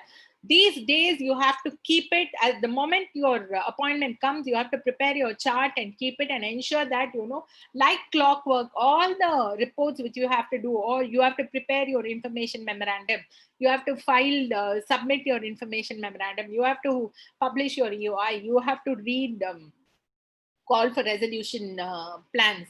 So you have to prepare your information memorandum, invite prospective lenders, investors, or any other persons to bring in the resolution plans, present all whatever is the resolution plan which has come to the COC and file it. This is very important. File an application for avoidance of transactions in accordance with Chapter 3. See, now we are in Chapter 2. Chapter 2 is the corporate insolvency process. Chapter 3 will be liquidation. Now, when we go to liquidation, you will have the puff transactions, which will come 45, 46, 50. All these are the preferential transactions, your undervalued transactions, your fraudulent transactions, your extortionate transactions. All these avoidance of transactions, you have to file. There is this small anomaly between the liquidation and the CIRP process, because in CIRP, you're supposed to file an application for avoidance of transactions. In liquidation also, you have to do that. So, and you have to follow the timelines in CIRP to determine the avoidance of transactions.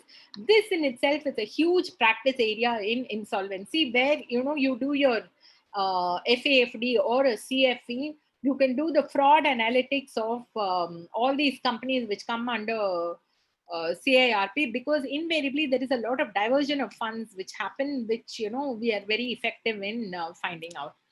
So then rights and duties of authorized representative, that is the person who is representing the class of creditors in the COC. He represents them prior, the creditors will give the authorized representative prior instructions.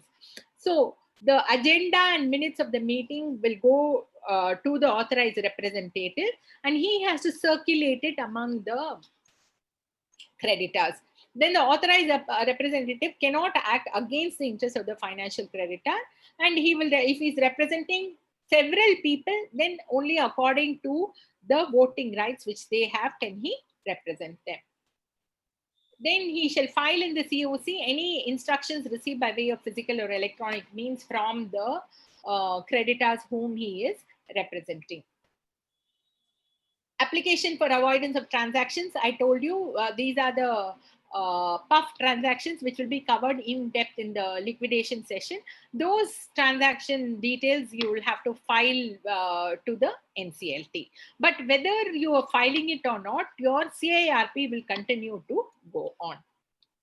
And normally the Nclt doesn't pull up the RP because it has not been done in time during the CIRP process. And frankly speaking, nothing much has happened. No decisions have been given by any courts on any of the applications which have been filed in with them regarding these fraudulent transactions. Very few, as far as I'm aware, not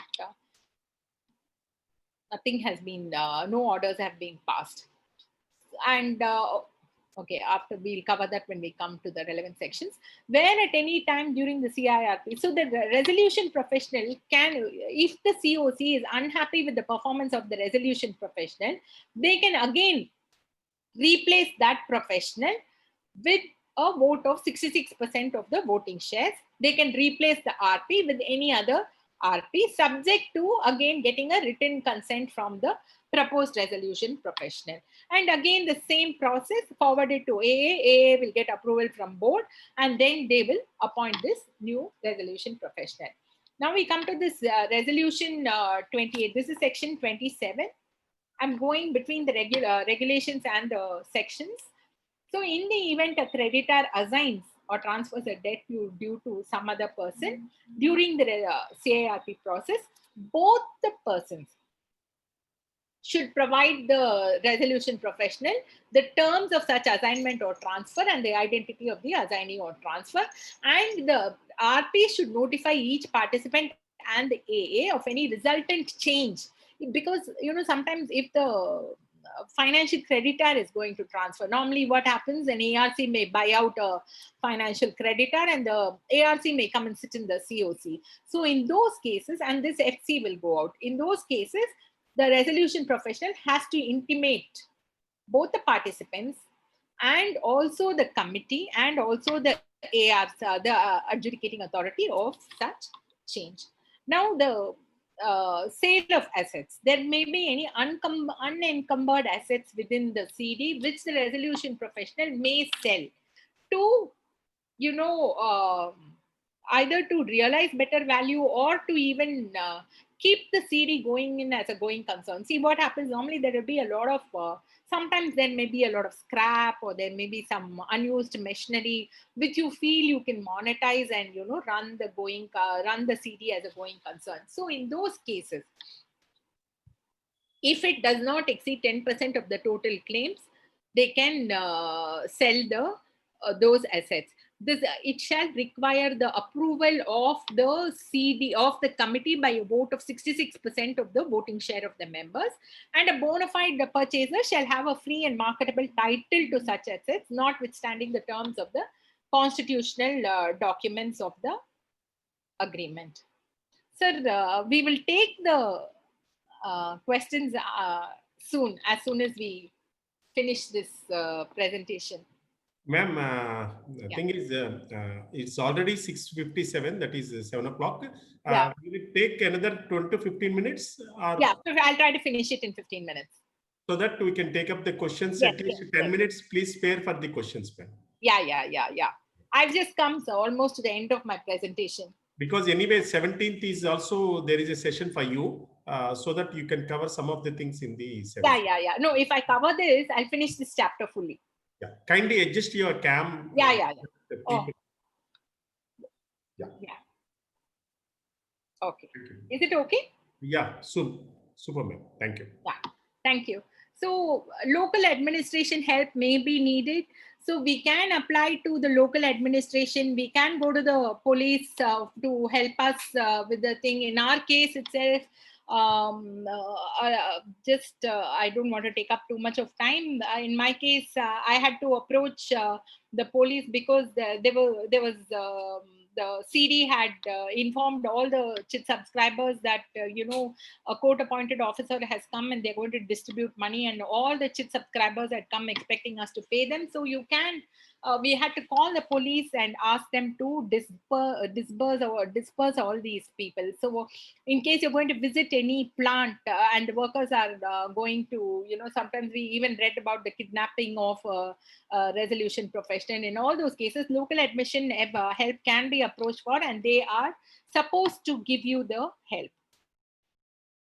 Then withdrawal of application, as we said, under section 12A, we saw that an application can be withdrawn. Regulation gives you how the application can be withdrawn. It has to be approved by 90% voting share.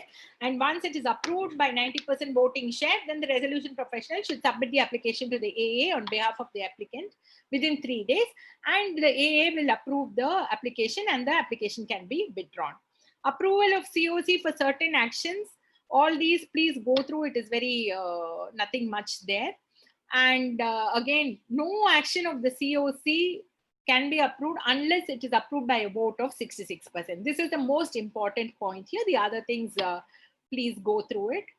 Then voting by the committee, go through the regulation, talks about how all the voting can be done by the committee, how if they are present, if they are not present, how it is done by electronic means.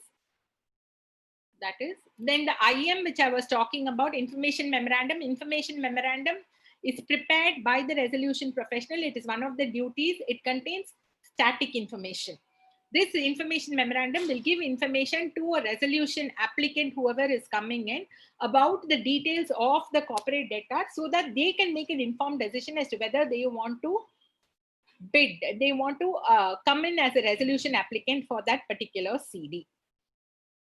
So when the resolution applicant comes, they have to give an undertaking, they have to sign an NDA, they will say that they will comply with all the law, protect the intellectual property of the CD, and they should not share the information to any third parties. What is the information? I told you static about the financial position, what are the claims, whether there are, what are the assets and liabilities, whether there is any legal cases, what are the, whatever as chartered accountants, whatever we prepare in the annual financial statement, this we can understand.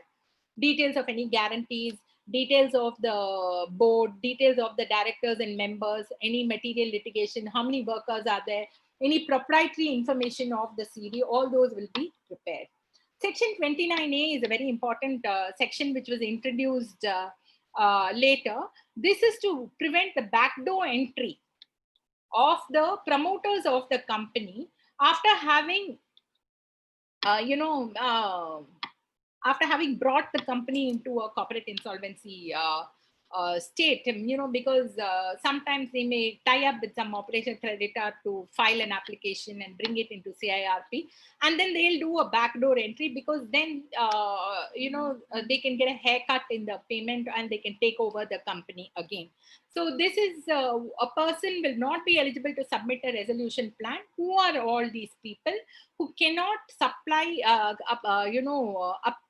apply as a resolution applicant, who cannot submit a resolution plan? Please go through it.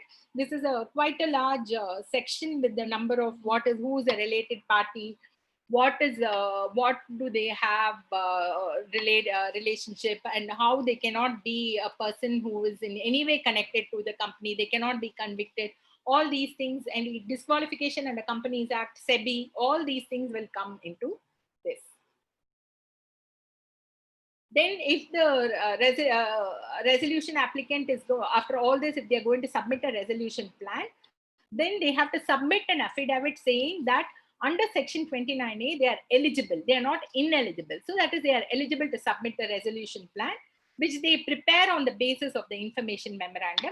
And the RP will also prepare an evaluation matrix based on which the resolution plan is examined and approved. And these are the things which the RP will ensure, that it provides for payment of the insolvency process cost. All the costs, including the fees of the resolution professional, payment of debts to the operational creditors. So, it should be a minimum of at least the amount which would have gone to them under section 53, which is the waterfall payment under section 53 after liquidation. provides for management of the affairs. So they cannot do asset stripping. It should be providing for the management of the affairs of the CD and implementation. And so they should also provide for implementation and supervision of the resolution plan. It should not contravene any provisions of the law, conforms to other requirements and other things. Just please go through this. So the committee of creditors should approve the resolution plan. Sometimes some of the bigger companies will receive a lot of resolution plans. So they'll go through, evaluate the resolution plan, and then they will vote for or against. Whichever plan gets voted through, that plan that will be submitted by the resolution professional to the Nclt, and the Nclt will go through it and approve the plan. Now, suppose they approve this plan, then the CD gets the resolution applicant takes over the CD, and its employees and directors and everyone will be given in, and the adjudicating authority has to ensure that there are provisions for effective implementation of the resolution plan. So all the records with the resolution plan will be forwarded to the board. Now, suppose it doesn't go through. This is impact of approval. Just please go through it because it will talk about the Competition Act and all that. There may be an appeal also that the resolution plan is, against the resolution plan.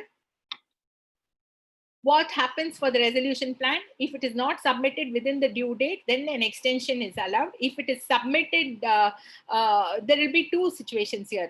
So non-submission within due date, extension allowed. Non-submission within due date, extension is not allowed. So it will go into liquidation.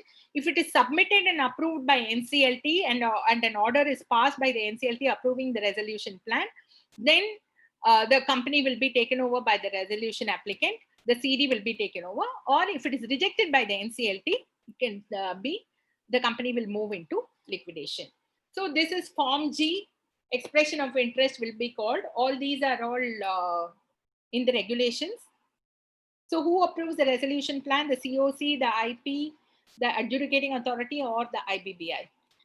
Quick question.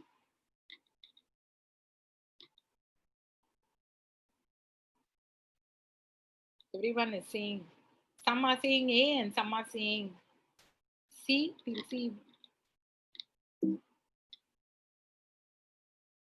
Answer is COC. First, it gets approved by the COC, and then only the resolution professional will submit it to the adjudicating authority. Contents of the Form G, invitation for EOI and all that, please go through it. RFRP, you call for the resolution plan, request for resolution plan. All these are in the regulations. How do you preserve the records? Extension of CIRP, I already told you, 180 days, and then for 90 days more, with the approval of the COC, the RP can make an application to the adjudicating authority under Section 12. And once the adjudicating authority approves, the extension can happen for 90 days. So after all this, initiation of liquidation happens. When does it happen? If the resolution plan is not received, or if the resolution plan is rejected, or that is the first point. And if it is by RP, by the COC decides there is no point in continuing this entire resolution process, and not less than 66% of the COC votes, that the before this 180 days itself, the CD can be liquidated, then the RP will file with the Nclt and get approval. Or where the resolution plan is contravened, the resolution plan is accepted and approved, but it is contravened, any other person can file with the Nclt. Any person who is impacted by that contravention can file with the Nclt for liquidation. These are the three instances in which liquidation is initiated. So we will be covering liquidation tomorrow. We'll be covering liquidation tomorrow. So that is it for today. Thank you very much. Apologies for extending it so much, but I knew that I will be taking a lot of time because our initial thing itself took some time. Yeah. So the floor is now open for questions. Yeah. You can take up the Q&A, ma'am, one by one.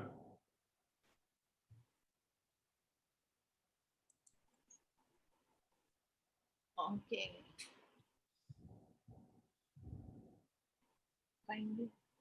Ramadevi Nakarikanti. Yeah. First question.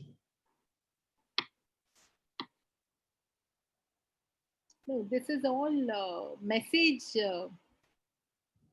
Yeah, ma'am. Where to get registered for getting videos and PPT? You have to go to IIIP of ICAI, IIIP ICAI, Indian Institute of Insolvency Professionals of the Institute of Chartered Accountants. You register there, do user ID and password. You don't need to pay anything. You can go to the learning manager, e-learning. You go to e-learning and you type your user ID and password. You'll be able to get all the PPTs in the learning module. Does financial creditor include insurance companies also? If they have any dues, yes. Answer C. What is information utility?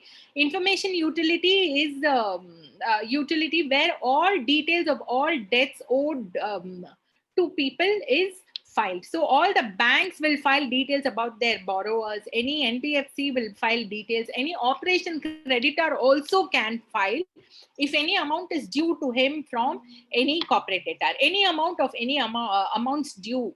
Any details of any amounts due can be filed with an information utility. Now we have NESL in India. Can application be withdrawn before filing? Yeah, it can be withdrawn. But you have to go back to Nclt. Once you file with Nclt, you have to get the permission of the Nclt. Does RP or liquidator has a power to condone any irregularities in the interest of early resolution of the...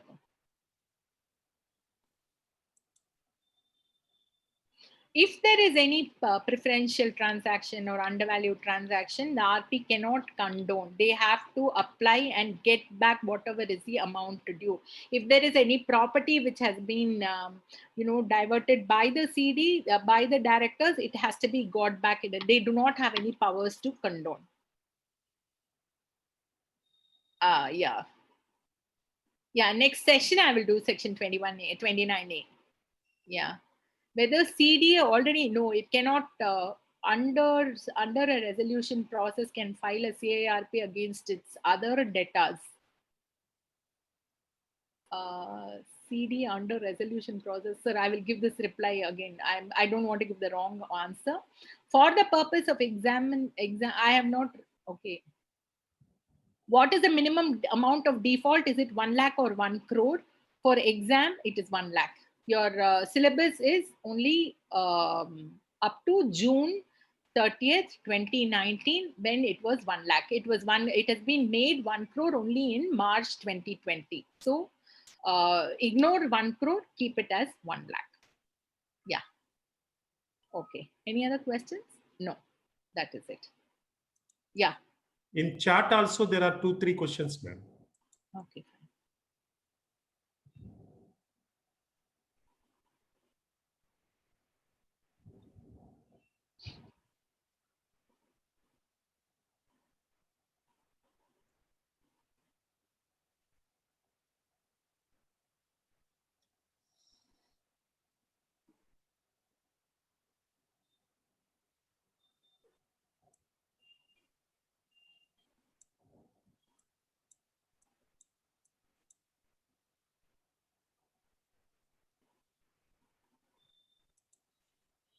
I think finished, ma'am. No, sir. All these are answers. Yeah. Yeah. These are all answers. Okay, one. When the company is under SDR package of RBI, the consortium, the entire share capital, still there is debt due to, in such a case, where the banks and the consortium will become financial creditors or shareholders of the company. Sir, if there is any debt due, then they are financial creditors.